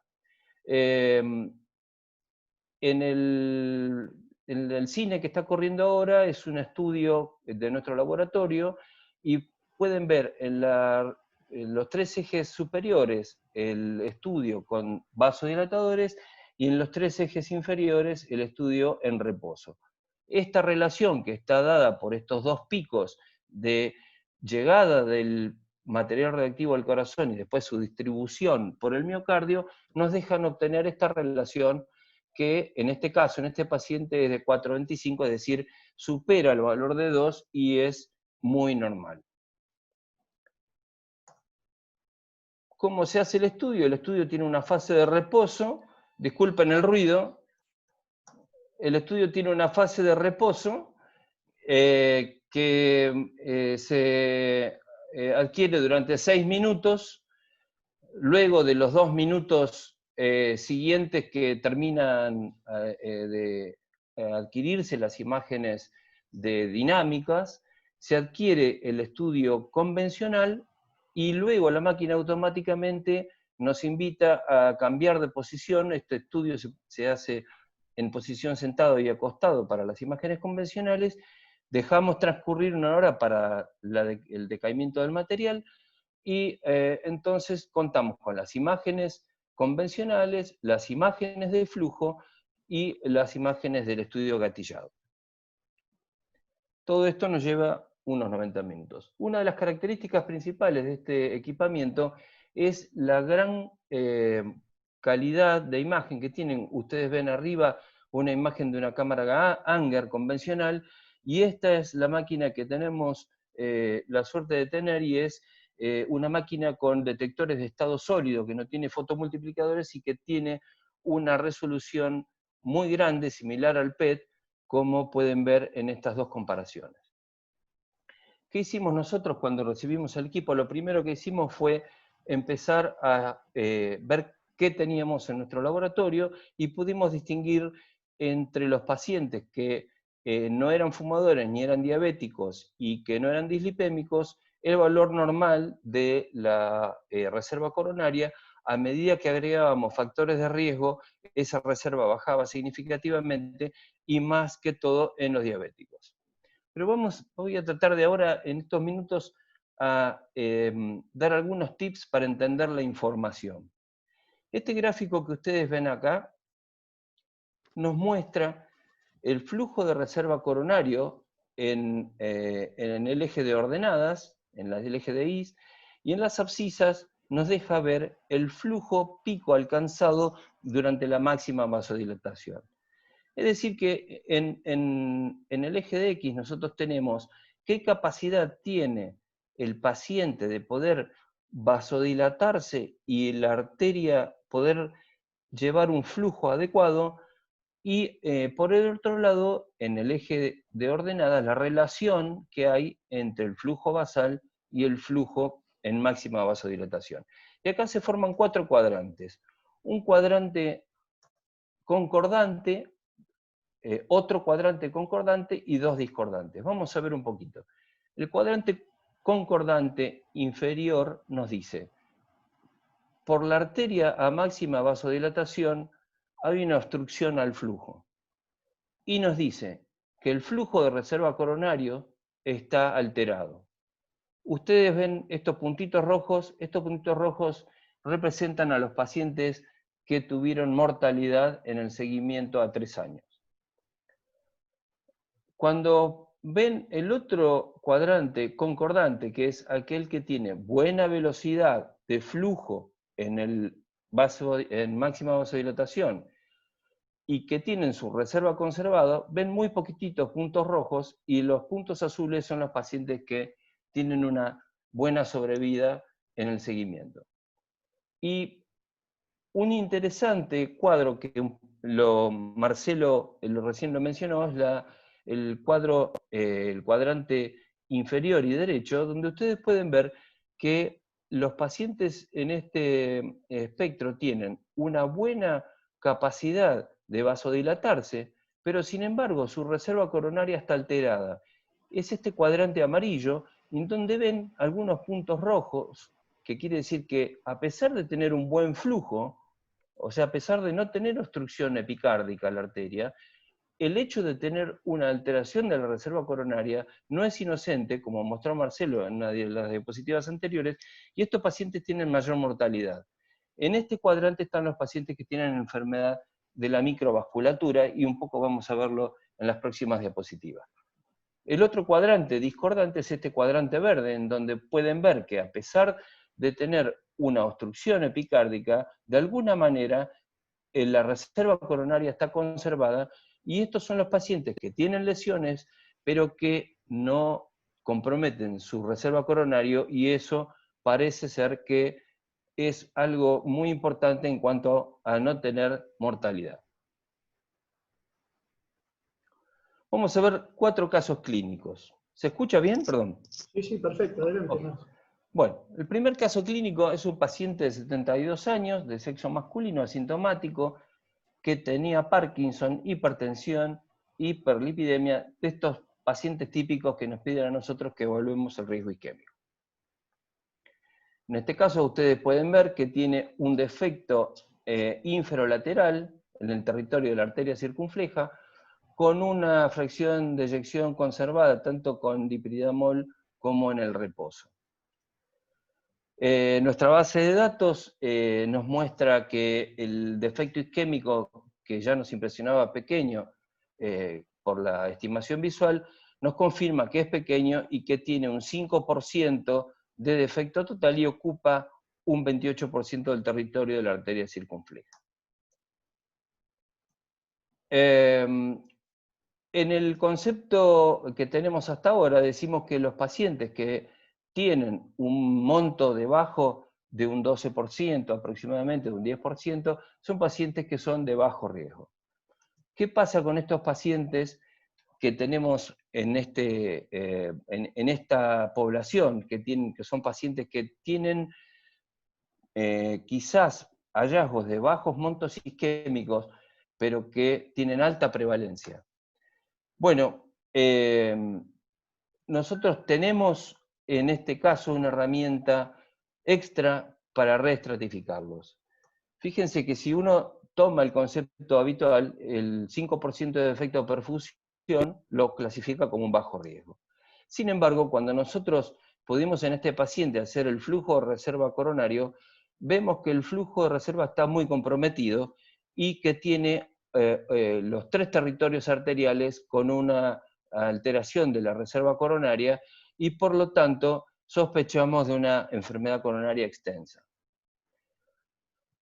¿Qué es lo que nos dicen? ¿Qué aporta el flujo coronario? Fíjense cómo en esta diapositiva podemos ver cómo reestratifica el riesgo, el saber cuál es el flujo de reserva. En este caso, por ejemplo, tenemos un paciente que tiene un 0% de defecto de perfusión, o sea, no tiene defecto de perfusión. Pero cuando nos vamos moviendo hacia los tertilos más bajos, o sea, hacia los pacientes que tienen, a pesar de tener un defecto de perfusión mínimo o no tener defecto de perfusión, cuando nos movemos a los tertilos más bajos, o sea, a los compromisos mayores de la reserva coronaria, y eso es un número más bajo de reserva coronaria, nos agrega un riesgo extra. Fíjense en este caso, nuestro paciente que tiene un 5% de defecto de perfusión, como se encuentra en el tertilo inferior, con un flujo de reserva coronario muy comprometido, la mortalidad de estos pacientes anual es muy elevada, cerca de un 10%. Teniendo en cuenta esto, entonces, nosotros debido al valor del flujo de reserva coronario, pedimos una coronariografía y como pueden ver el paciente tiene un compromiso extenso de tronco y 3 vasos, por lo que este paciente fue a cirugía. Entonces, ¿qué mensaje nos da para la cardiopatía isquémica este estudio? Y que si nosotros tenemos un flujo de reserva coronario bajo, los pacientes deben ser estudiados y deberían ser revascularizados, porque el flujo de reserva coronario alterado junto con lesiones coronarias es el peor escenario que un paciente puede tener. El segundo caso es un paciente de sexo masculino, joven, sin factores de riesgo, pero tiene un factor de riesgo que es cardiólogo. Así que él siente una molestia atípica, tiene un electro normal, una troponina normal, me llama por teléfono y me dice, tengo todo esto, vení que te hago un estudio de perfusión. No, primero me voy a ir a hacer una multislice. Entonces, cuando se hace la multislice, encuentra 570 de score de calcio, con una calcificación extensa en la DA proximal y en la coronaria derecha. Entonces me llama de nuevo y me dice, mirá lo que tengo, estoy muy asustado. Ok, entonces vamos que ahora sí te voy a hacer un estudio a ver qué es lo que tenés. Como ustedes pueden ver, el estudio de perfusión es completamente normal. Cuando nos pasamos a evaluar el flujo de reserva coronario, el flujo de reserva coronario es de 3.77, o sea, es un flujo de reserva normal. Fíjense si trasladamos estos valores a los gráficos que yo les mostré antes, el paciente tiene un pico de flujo, disculpen, un pico de flujo muy bueno, 4,58, está aquí, y tiene un flujo de reserva coronario muy bueno, está acá. Entonces yo le digo, mira, estás en el cuadrante superior derecho, tenés una buena reserva, tenés unas imágenes cálcicas, tenés que empezar a tomar atorvastatina y hacer las cosas bien, pero como es cardiólogo, decidió que esta información no le alcanzaba, a pesar que yo le mostré que estaba en el tertilo inferior, y en el tertilo superior, perdón, del flujo de reserva, con un cero de efectos y que tenía un estimativo despreciable de mortalidad. Y como es un médico cardiólogo, se pidió él mismo una coronariografía y lo único que yo le pedí es que la evaluaran con flujo de reserva fraccional y el FFR fue normal y entonces ahora está tomando estatina y no está revascularizado. Así que hasta acá el caso 1 y el caso 2 nos estratifican el riesgo en pacientes con cardiopatía isquémica. Vamos a entrar en el caso 3 y el caso 4, que son ya apuntados a lo que es el estudio de la microvasculatura. Se trata de una paciente de 70 años, diabética, con pruebas funcionales negativas, varias de ellas, pero que se queja de un dolor precordial en clase funcional 1-2 y el electro no tiene cambios con respecto a los anteriores. Se aborda a esta paciente debido a que tenía estudios previos de perfusión normales con una ATC coronaria que no muestra lesiones.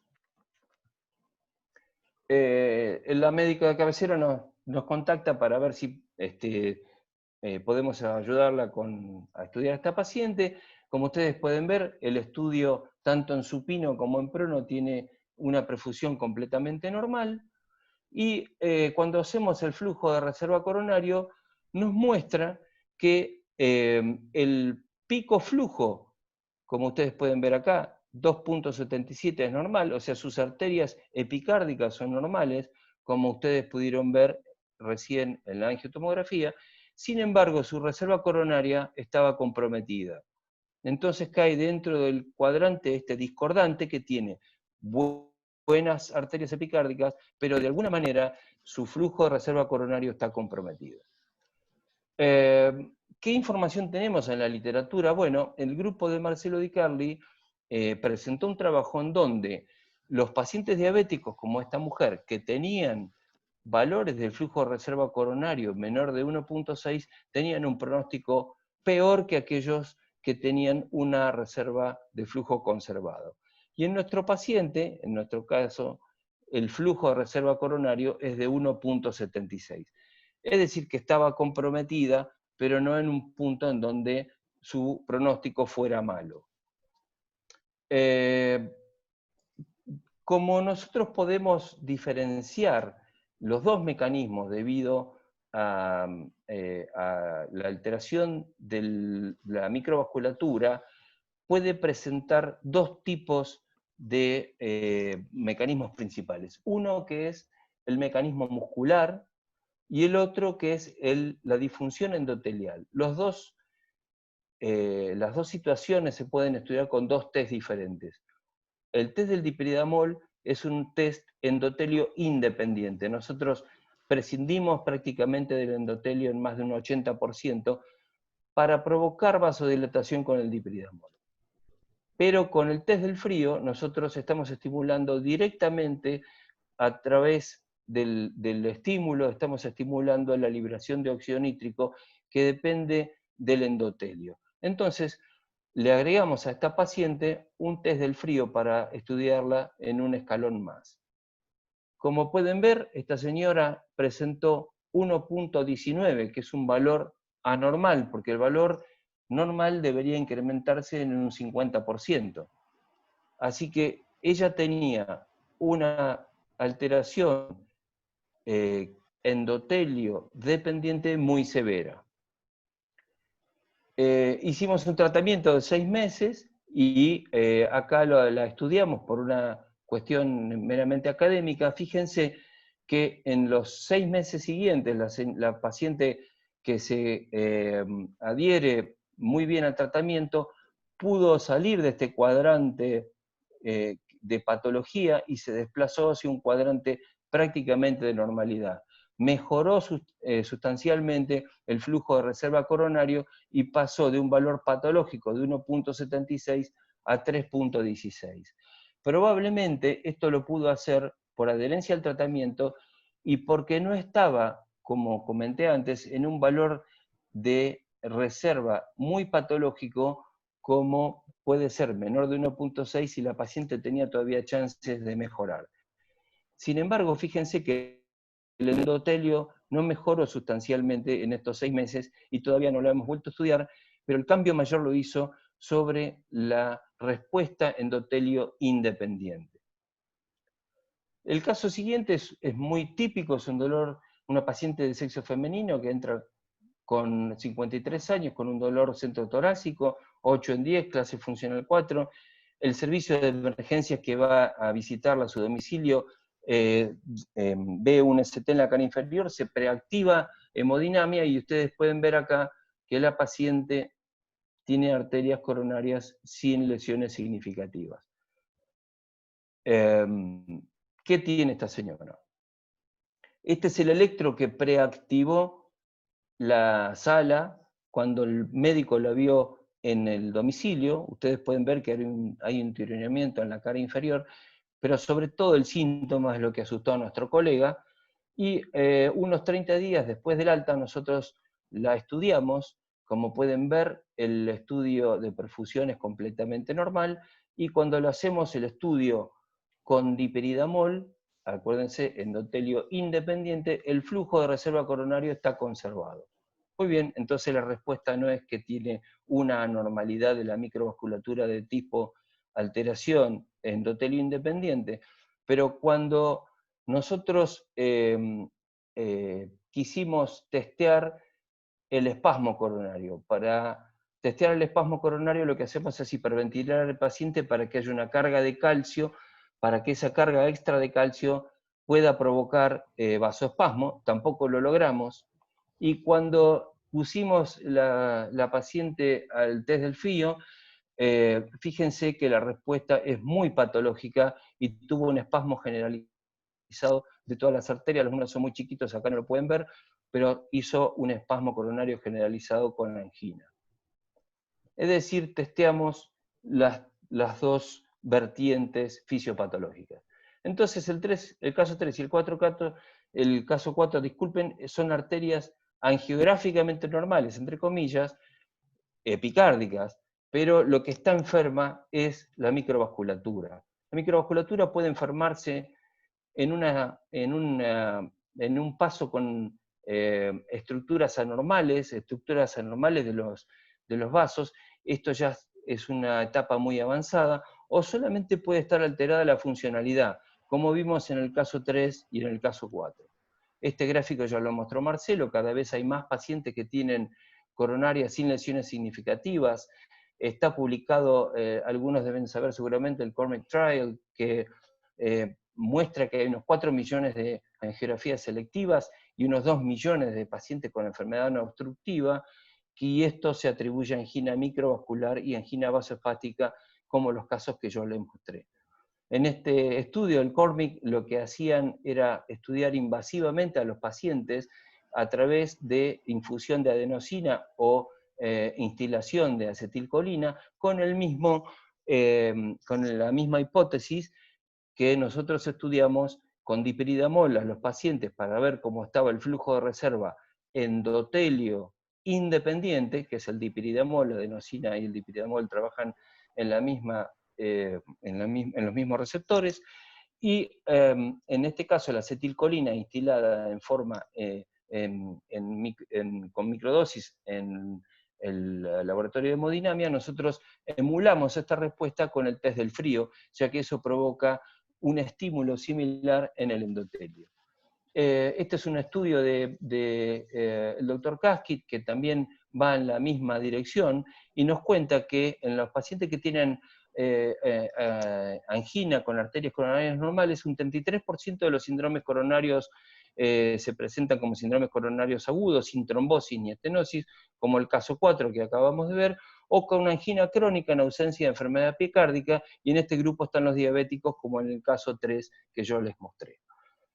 También se mencionó que cada vez hay más hallazgos de pacientes que tienen arterias coronarias sin lesiones, y en este caso nosotros, como yo les contaba recién, emulamos el comportamiento o el protocolo que se utiliza para estudiar a estos pacientes en el laboratorio de hemodinamia en forma no invasiva, haciendo uso de estos equipos que pueden medir el flujo de reserva coronario, tanto como el test del frío como el test con dipyridamol.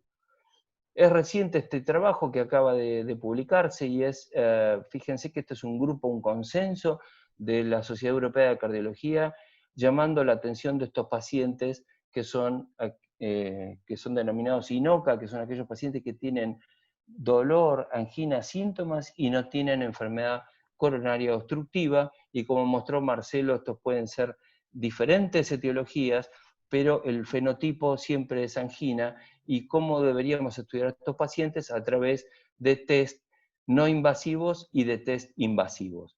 Pero los test no invasivos están en la primera línea de evaluación, y esto es para estudiar lo que yo les mostré recién, la vasorreactividad endotelio independiente o la vasorreactividad endotelio dependiente, con el test del dipyridamol y con el test del frío. Entonces nosotros podríamos tratar de emular o subrogar estos estudios. Creemos que sí. Este es un trabajo nuestro en donde podemos ver que los pacientes que tenían estos síntomas, con el test del frío hemos podido contestar qué es lo que les pasaba en su comportamiento fisiopatológico. Así que nosotros utilizamos entonces este algoritmo que es hacer dipyridamol y reposo, test endotelio independiente. Si el dipyridamol y el reposo tiene un flujo de reserva conservado, entonces pasamos al paso siguiente y utilizamos el test del frío.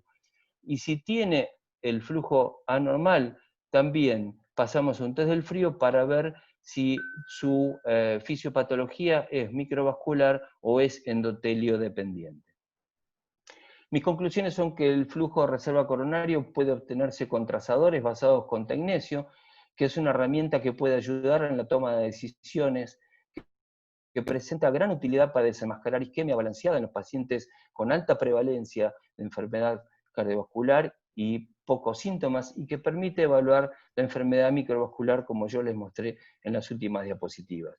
Y tener en mente este concepto que publica Collett, y es que la enfermedad coronaria ya no es más algo puntual, estenótico en las arterias epicárdicas, sino que puede tener este patrón, y es tener una alteración focal que hace que el flujo coronario baje puntualmente y después continúa sin alteraciones. Probablemente a este paciente nosotros podemos solucionarle su problema con un stent o hacerle cirugía.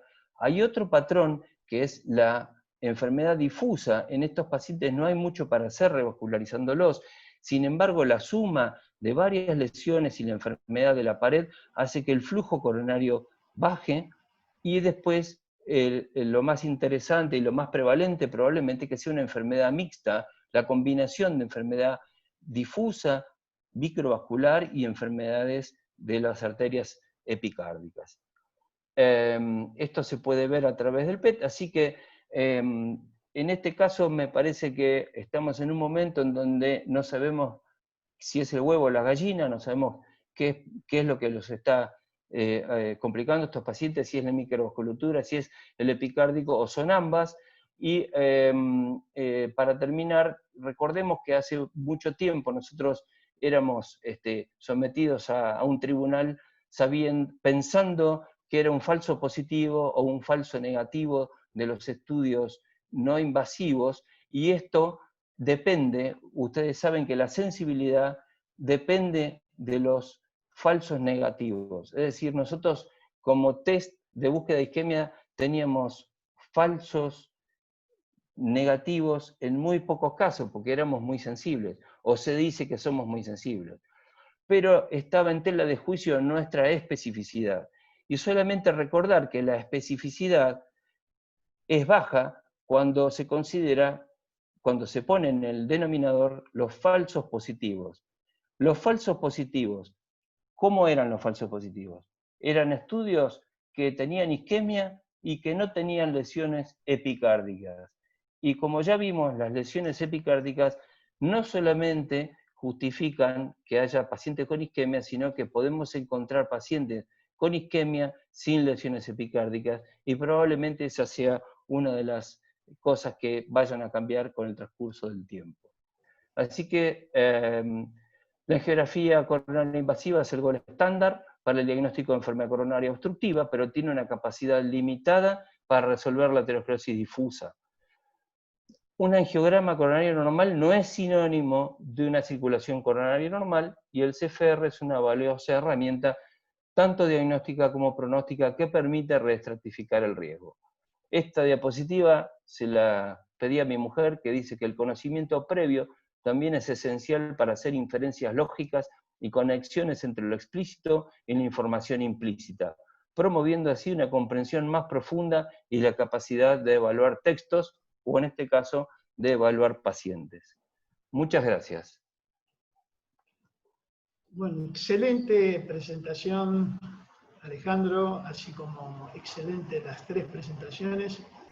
En realidad nos va a quedar poco tiempo para el debate, pero hemos podido sacar importantísimas conclusiones, tanto de la primera exposición en el tema de miocardiopatía mitroidótica, y en todo lo que es la exposición de la enfermedad coronaria en lo que es el presente y en el futuro de la evaluación y estratificación de riesgo.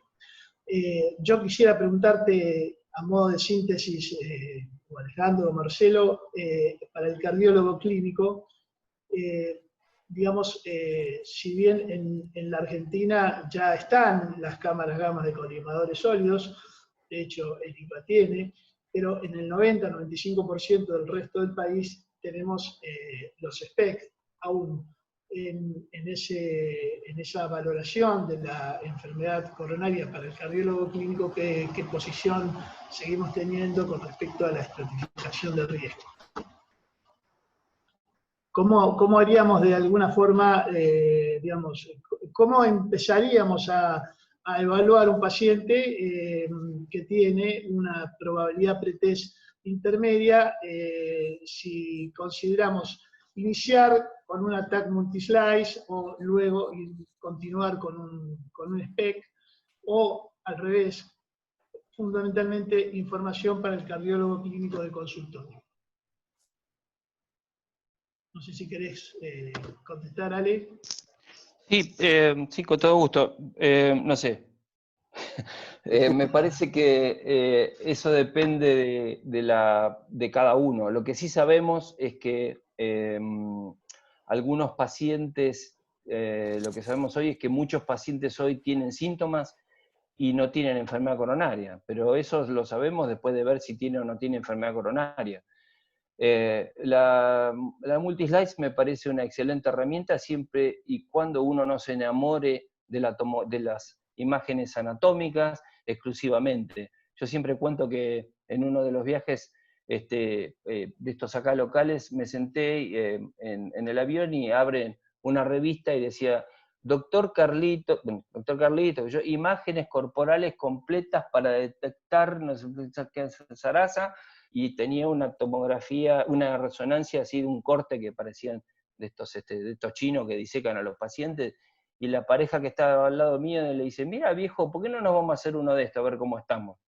Mientras nosotros no pensemos así, me parece que las cosas las podemos utilizar para lo que sirven. Y si mi reflejo oculoestenótico implica, como la diapositiva, el caso 2 que yo le mostré, el médico que se volvió loco y se hizo todo lo que se hizo, y probablemente más de uno pensará, che, tenés una placa en la DA y una placa en la derecha, te voy a poner una stent porque así no puedes estar. No sé si tienen en todos lados FFR, o todos confían en que el FFR será bien, les dará la información. Y si le daba en vez de 0,93, le daba 0,79, ¿qué hacíamos? ¿Le poníamos un stent a un señor que tiene una perfusión normal? Bueno, me parece que es el momento en donde los métodos no contestan todo, que tenemos que tener sobre todo una gran capacidad clínica, y la respuesta es, no sé, por donde lo hagas lo tenés que hacer bien. Excelente. Tenemos una pregunta del chat para Alejandro. De los pacientes con CFR bajo, con el test de frío, ¿en qué porcentaje se ven defectos de perfusión? En ninguno de los nuestros, en ninguno. Sí, es un espasmo generalizado. Por eso, como hacen espasmo generalizado, y es lógico, como hacen un espasmo de todo el endotelio, no hay una regionalización.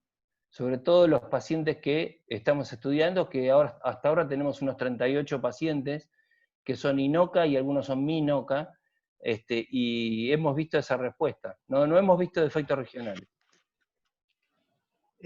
Lo veo a Jorge Casas, que está en el grupo de miocardiopatías. ¿Querés hacer algún comentario sobre la amiloidosis, Jorge? No, en primer lugar, le agradezco a los doctores la presencia, las excelentes charlas, y a Vanina también. Como siempre, 10 puntos. No, la verdad que en lo que respecta a amiloidosis fue como diríamos los futboleros, un gol de media cancha, porque hemos vivido hasta hace poco la imposibilidad de hacer diagnóstico y tener la sensación de que el paciente tenía una amiloidosis y no poder hacer diagnóstico, y para cuando por ahí arrimamos ya el paciente había muerto. Entonces realmente con una metodología bastante accesible para la mayor parte de los laboratorios de medicina nuclear, se hace este diagnóstico de una enfermedad, como excelentemente dijo Vanina, no es algo exótico ni de Ateneo, sino de 1 de cada 3 o 4 mayores de 80 años, muchísima insuficiencia cardíaca con fracción de ejecución preservada. Entonces, digamos, el aporte de la medicina nuclear en esto es impresionante, así que ese punto es buenísimo remarcarlo. Y bueno, y una vez más, muchas gracias a los doctores. Yo agregaría, si me permitís, felicitaciones, Vanina, y nosotros que tenemos un grupo también de miocardiopatías, del grupo donde está la doctora Mirta Díez, yo formo parte de ellos, y lo que hemos visto fue que el patrón completo, como vos muy bien mostraste de forma muy docente, de que tiene todo, no es el más frecuente. El más frecuente es el señor que viene dando vueltas con un septum hipertrófico o con una hipertrofia y que nadie no los piensan. Así que me parece muy, muy buena tu presentación y que la gente piense en esto, que si bien es una patología rara, no es tan rara. Y que la verdad que el hecho de tener un test muy sencillo como el estudio que se hace por medicina nuclear realmente puede orientar, ¿no es cierto? y que en nuestra experiencia hemos acortado unos 3 años el diagnóstico precoz, ¿no? Marcelo, ¿querías acotar algo? Sí, realmente las dos charlas que escuché me encantaron, me parecieron buenísimas, muchas gracias. Yo creo que con respecto a decir que si usamos la tomografía o usamos el SPECT, me parece que uno podría, si uno se encuentra en pacientes con baja carga aterosclerótica, un score de calcio bajo, pacientes que están en la unidad de dolor torácico, ahí me parece que la angioTAC multislide puede ayudar mucho. Y por el contrario, cuando el paciente tiene una alta carga aterosclerótica o es un paciente muy, muy añoso, donde sabemos que la especificidad de la angioTAC multislide va a patinar, me parece que los estudios de perfusión pueden ayudar. Es como, eso es una visión general, ¿no? Cada uno va a usar lo que mejor, lo que más tenga a mano y como mejor pueda ir resolviendo sus pacientes. Yo le quiero hacer una pregunta a Alejandro, ¿puedo? ¿Cómo no? Déjame decirte que estoy Sí. completamente de acuerdo, déjame decirte que estoy completamente de acuerdo con lo que decís y que la tomografía es excelente para rule out. Claro, La y para tomografía difuso. te va a confundir cuando te agregue lesiones en un paciente que vos ya sabés que hay lesiones y después no sabés qué hacer porque tiene mucho calcio, y que cuando tienen 400 de score de calcio, paren, porque Claro, no se ahí hay llega que parar. y ahí hay que parar. Por eso yo creo que el score de calcio se puede usar independientemente del angioTAC multislide. Yo creo que es importantísimo para pacientes asintomáticos, para estratificación de riesgo, para detectar qué pacientes necesitan estatinas, para un montón de cosas. Pero más allá de eso, en el paciente que vos mostraste que tenía tronco, no sé si era tronco o 3 vasos, no sé qué, un ecoestrés, ¿hubiera detectado mejor que la perfusión? Esa es una pregunta, pero la otra es la siguiente. Vos sabés muy bien que hay gente que dice, gente muy importante, que dice que cuando uno hace un eco con dipridamol sin trastornos segmentarios de la motilidad puede detectar bien la enfermedad microvascular. ¿Eso será cierto o será una Picano picaneada? y el doctor Lubenstein. Después no vi ningún otro. Y tenés que tener un tórax espectacular y un eco espectacular y Pero tener no me 50 minutos refiero. para mí.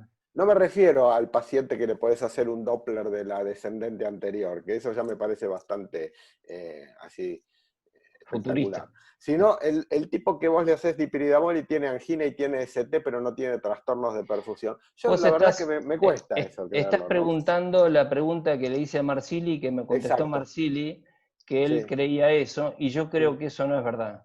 Porque sí. esto no es tan verdad como decir que cuando yo entré en la residencia me hacían percutir el área cardíaca para ver Para el derrame.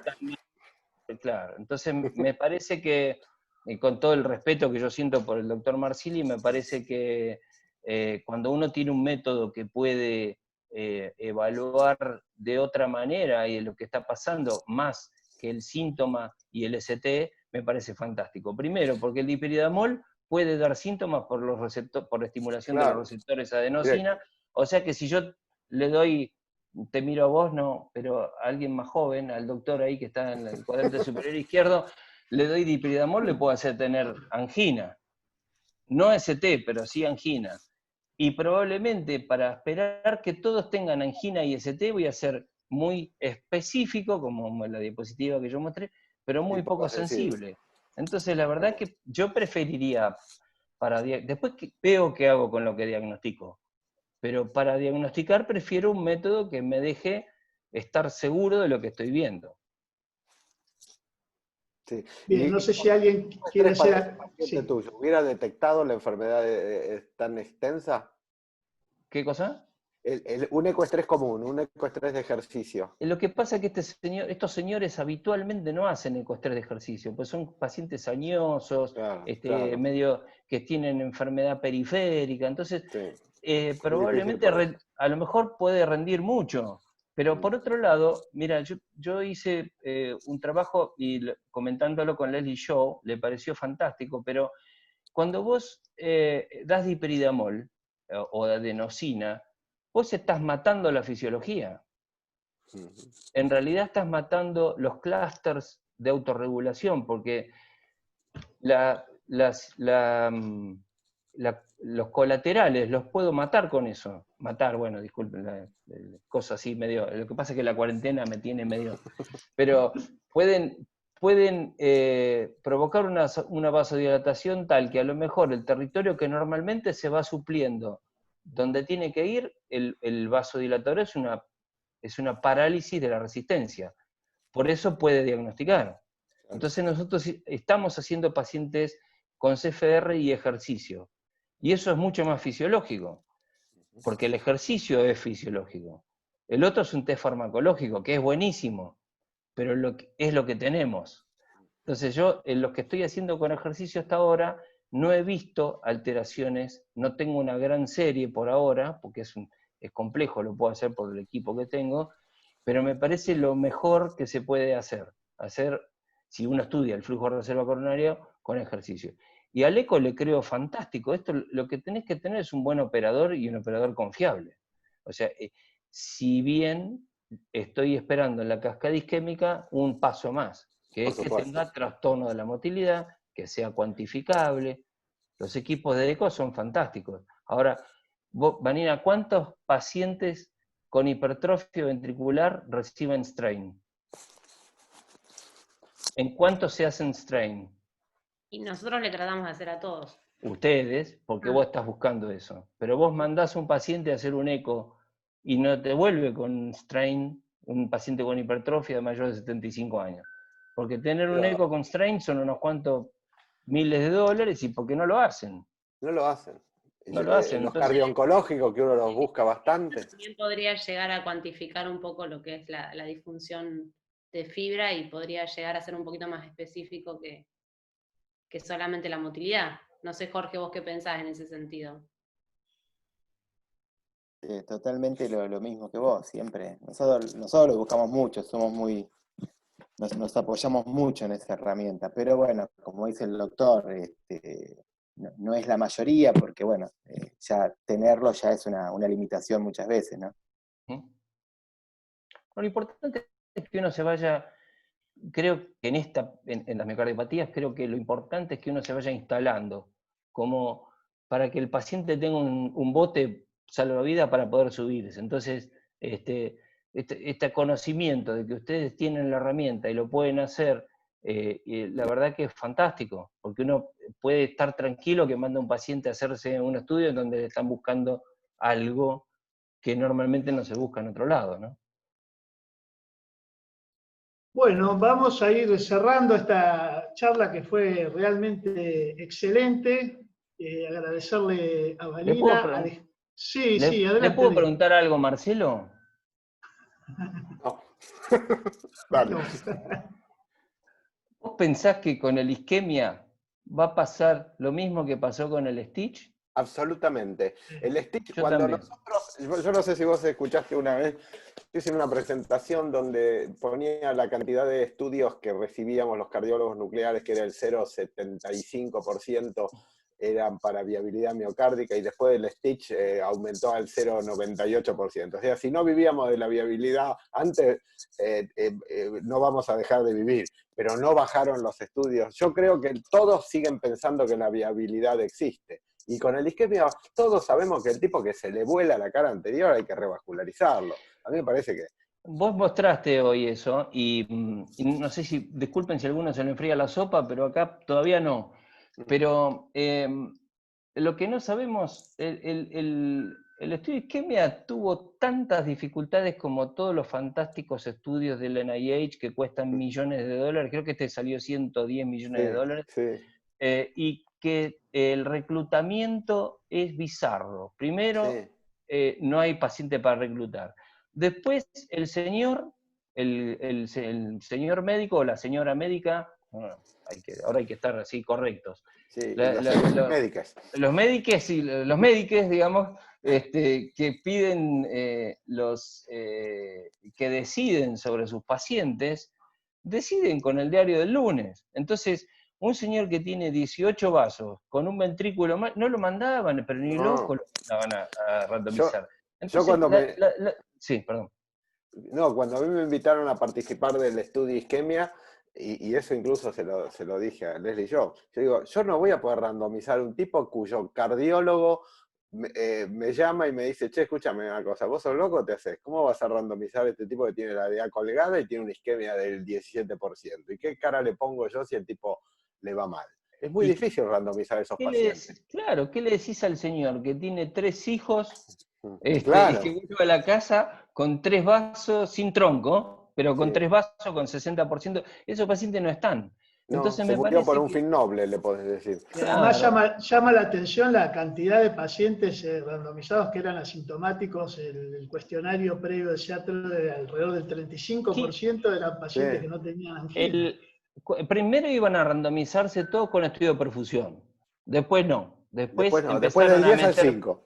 no, terminaron poniendo un 25% de pacientes con ergometría. Claro.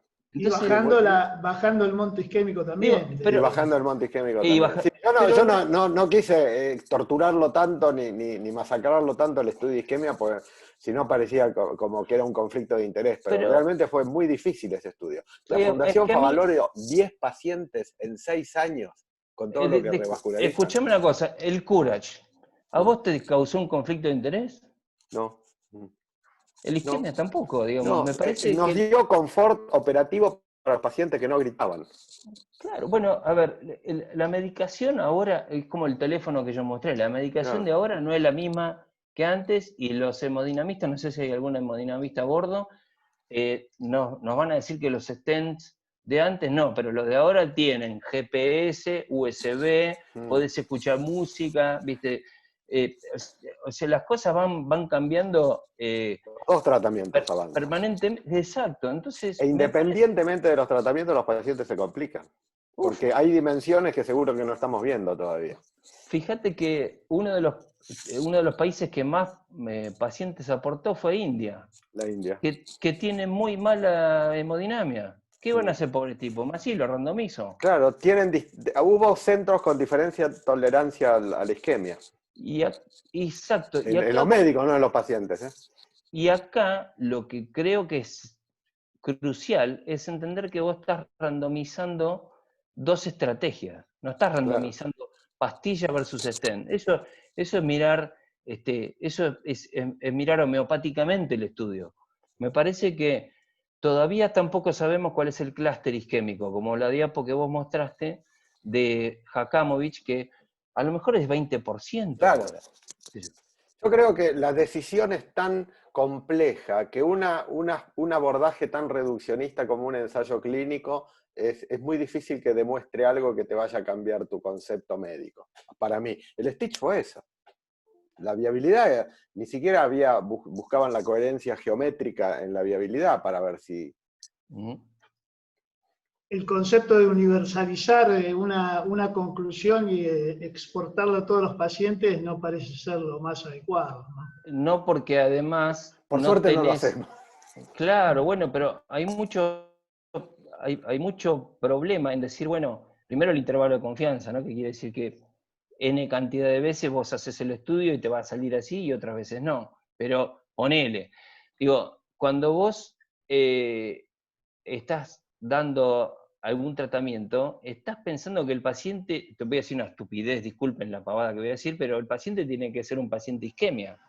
O sea, si el señor no tiene un buen ventrículo, no randomices nada. Claro. Si el señor, para entrar en el isquemia, tenía que tener tronco, vos a todos los pacientes lo mirás a todos los pacientes de tu consultorio vos le haces una multislice para ver si tiene tronco, para saber si le das remedio. No es lo que pasa todos los días. Así que me parece que vamos a seguir pensando lo que pensamos ahora, por lo menos Absolutamente.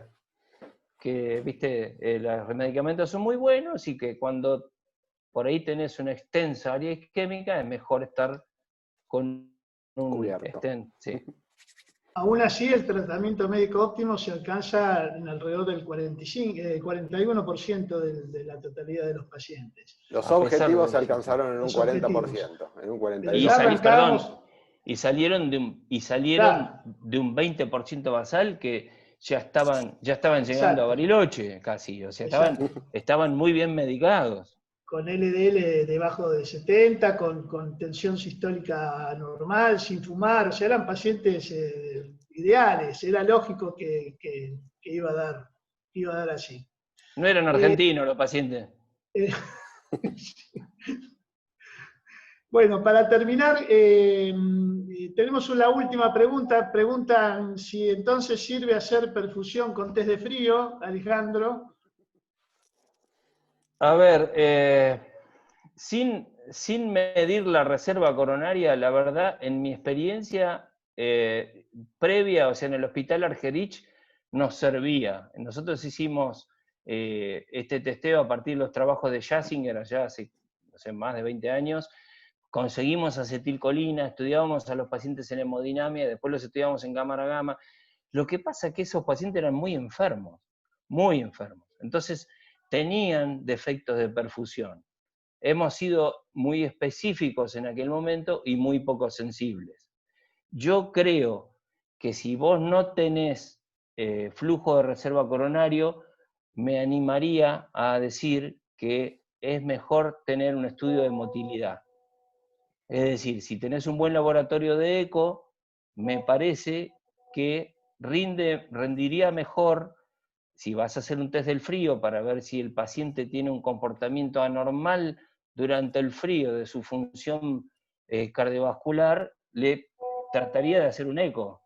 Porque con el test del frío y perfusión yo no estoy viendo eso, pero yo no lo estoy viendo. O sea, estoy estudiando estudios con una máquina hipersensible que me permite hacer flujo, pero en los casi 40 pacientes que tenemos no he visto con el test del frío ni un defecto de perfusión.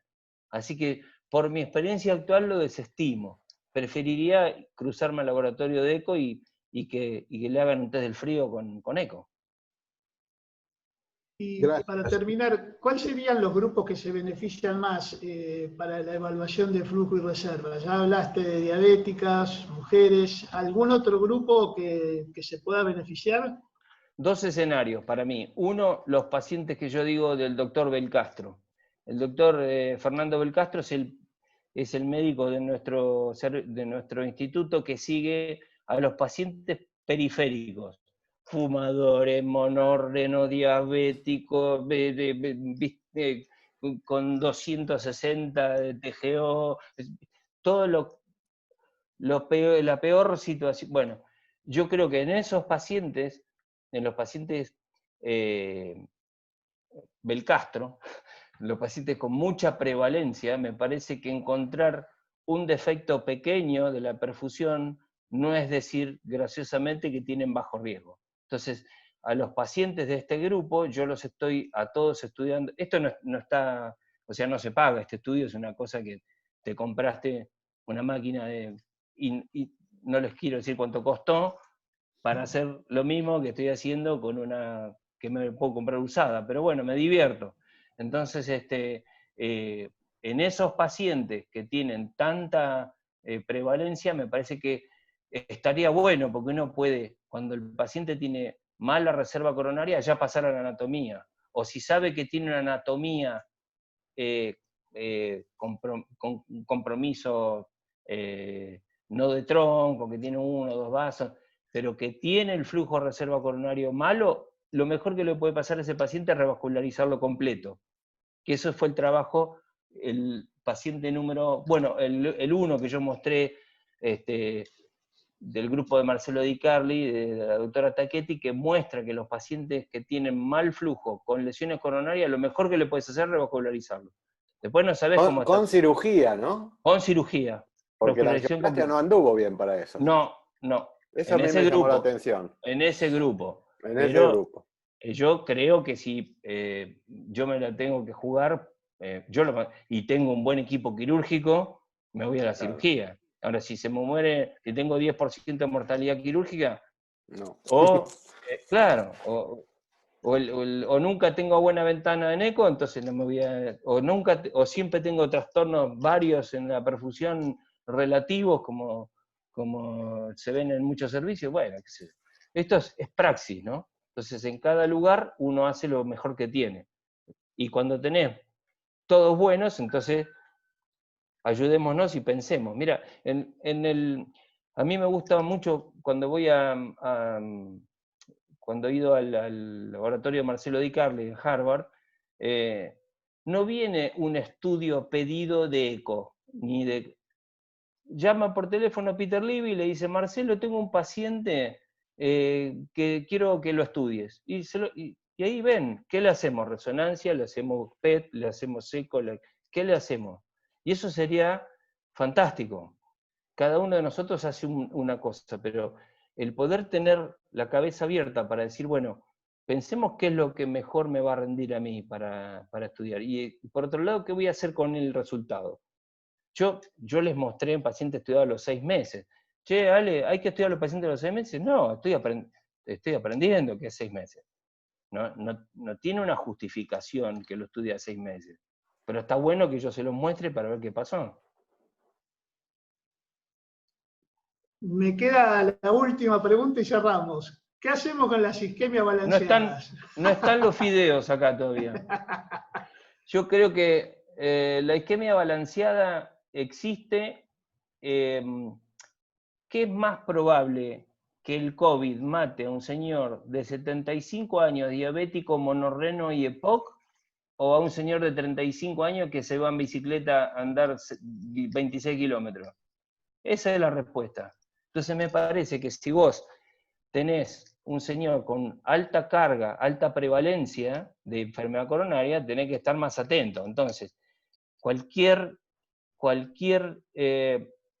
mínima isquemia, darle mucha bolilla a la captación pulmonar, a la dilatación transitoria, a los 3 o 4 territorios un poquito de cada uno, y ante la duda, la verdad que uno informar que no tiene una isquemia despreciable, sino mirá, en este señor que tiene mucha enfermedad, mucha prevalencia, le encontré esto.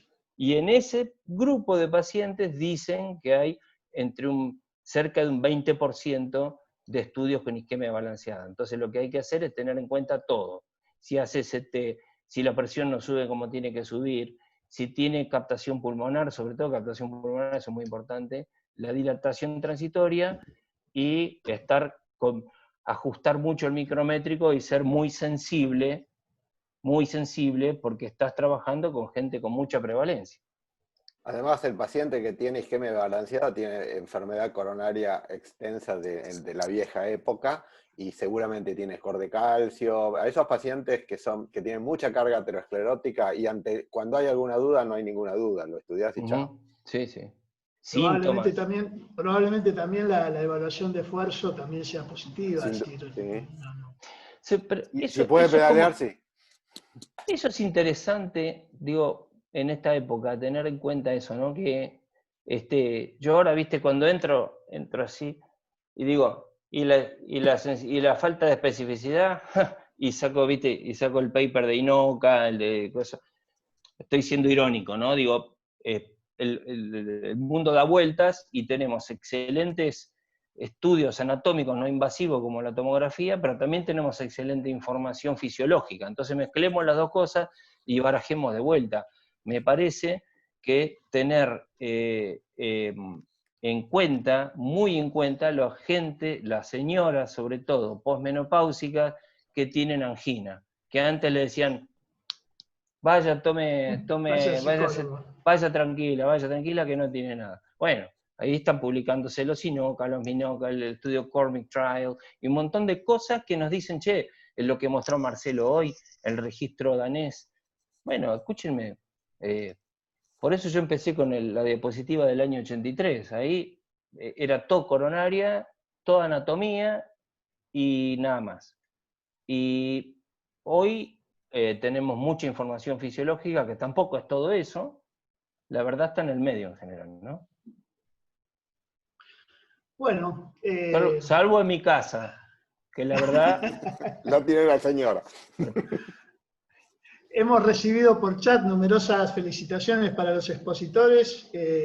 Hay un grupo estoico que se bancó toda la discusión hasta hoy, que nos está siguiendo. Y agradecerle profundamente a Marcelo, a Alejandro, la verdad que volver a verlos, aunque sea por Zoom, es una gran alegría. A Vanina, que hizo una presentación excelente, a Innova, que permite el Departamento de Investigación y Docencia, y dejar claro que esto sigue el viernes que viene, y ahí es el turno de Jorgito Casas y también probablemente de Vanina, con la parte que le toca la resonancia magnética. Así que bueno, nos volveremos a encontrar el viernes a las 7 de la tarde, y desde ya muchísimas gracias por estar. No, gracias a ustedes por invitarnos, la verdad que fue un gran gusto. Gracias por aguantarnos, gracias Sí, Guri por la eso. invitación, y un placer y felicitaciones. Bueno, muchas gracias a todos y damos por terminada la reunión. Dale. Adiós. Gracias.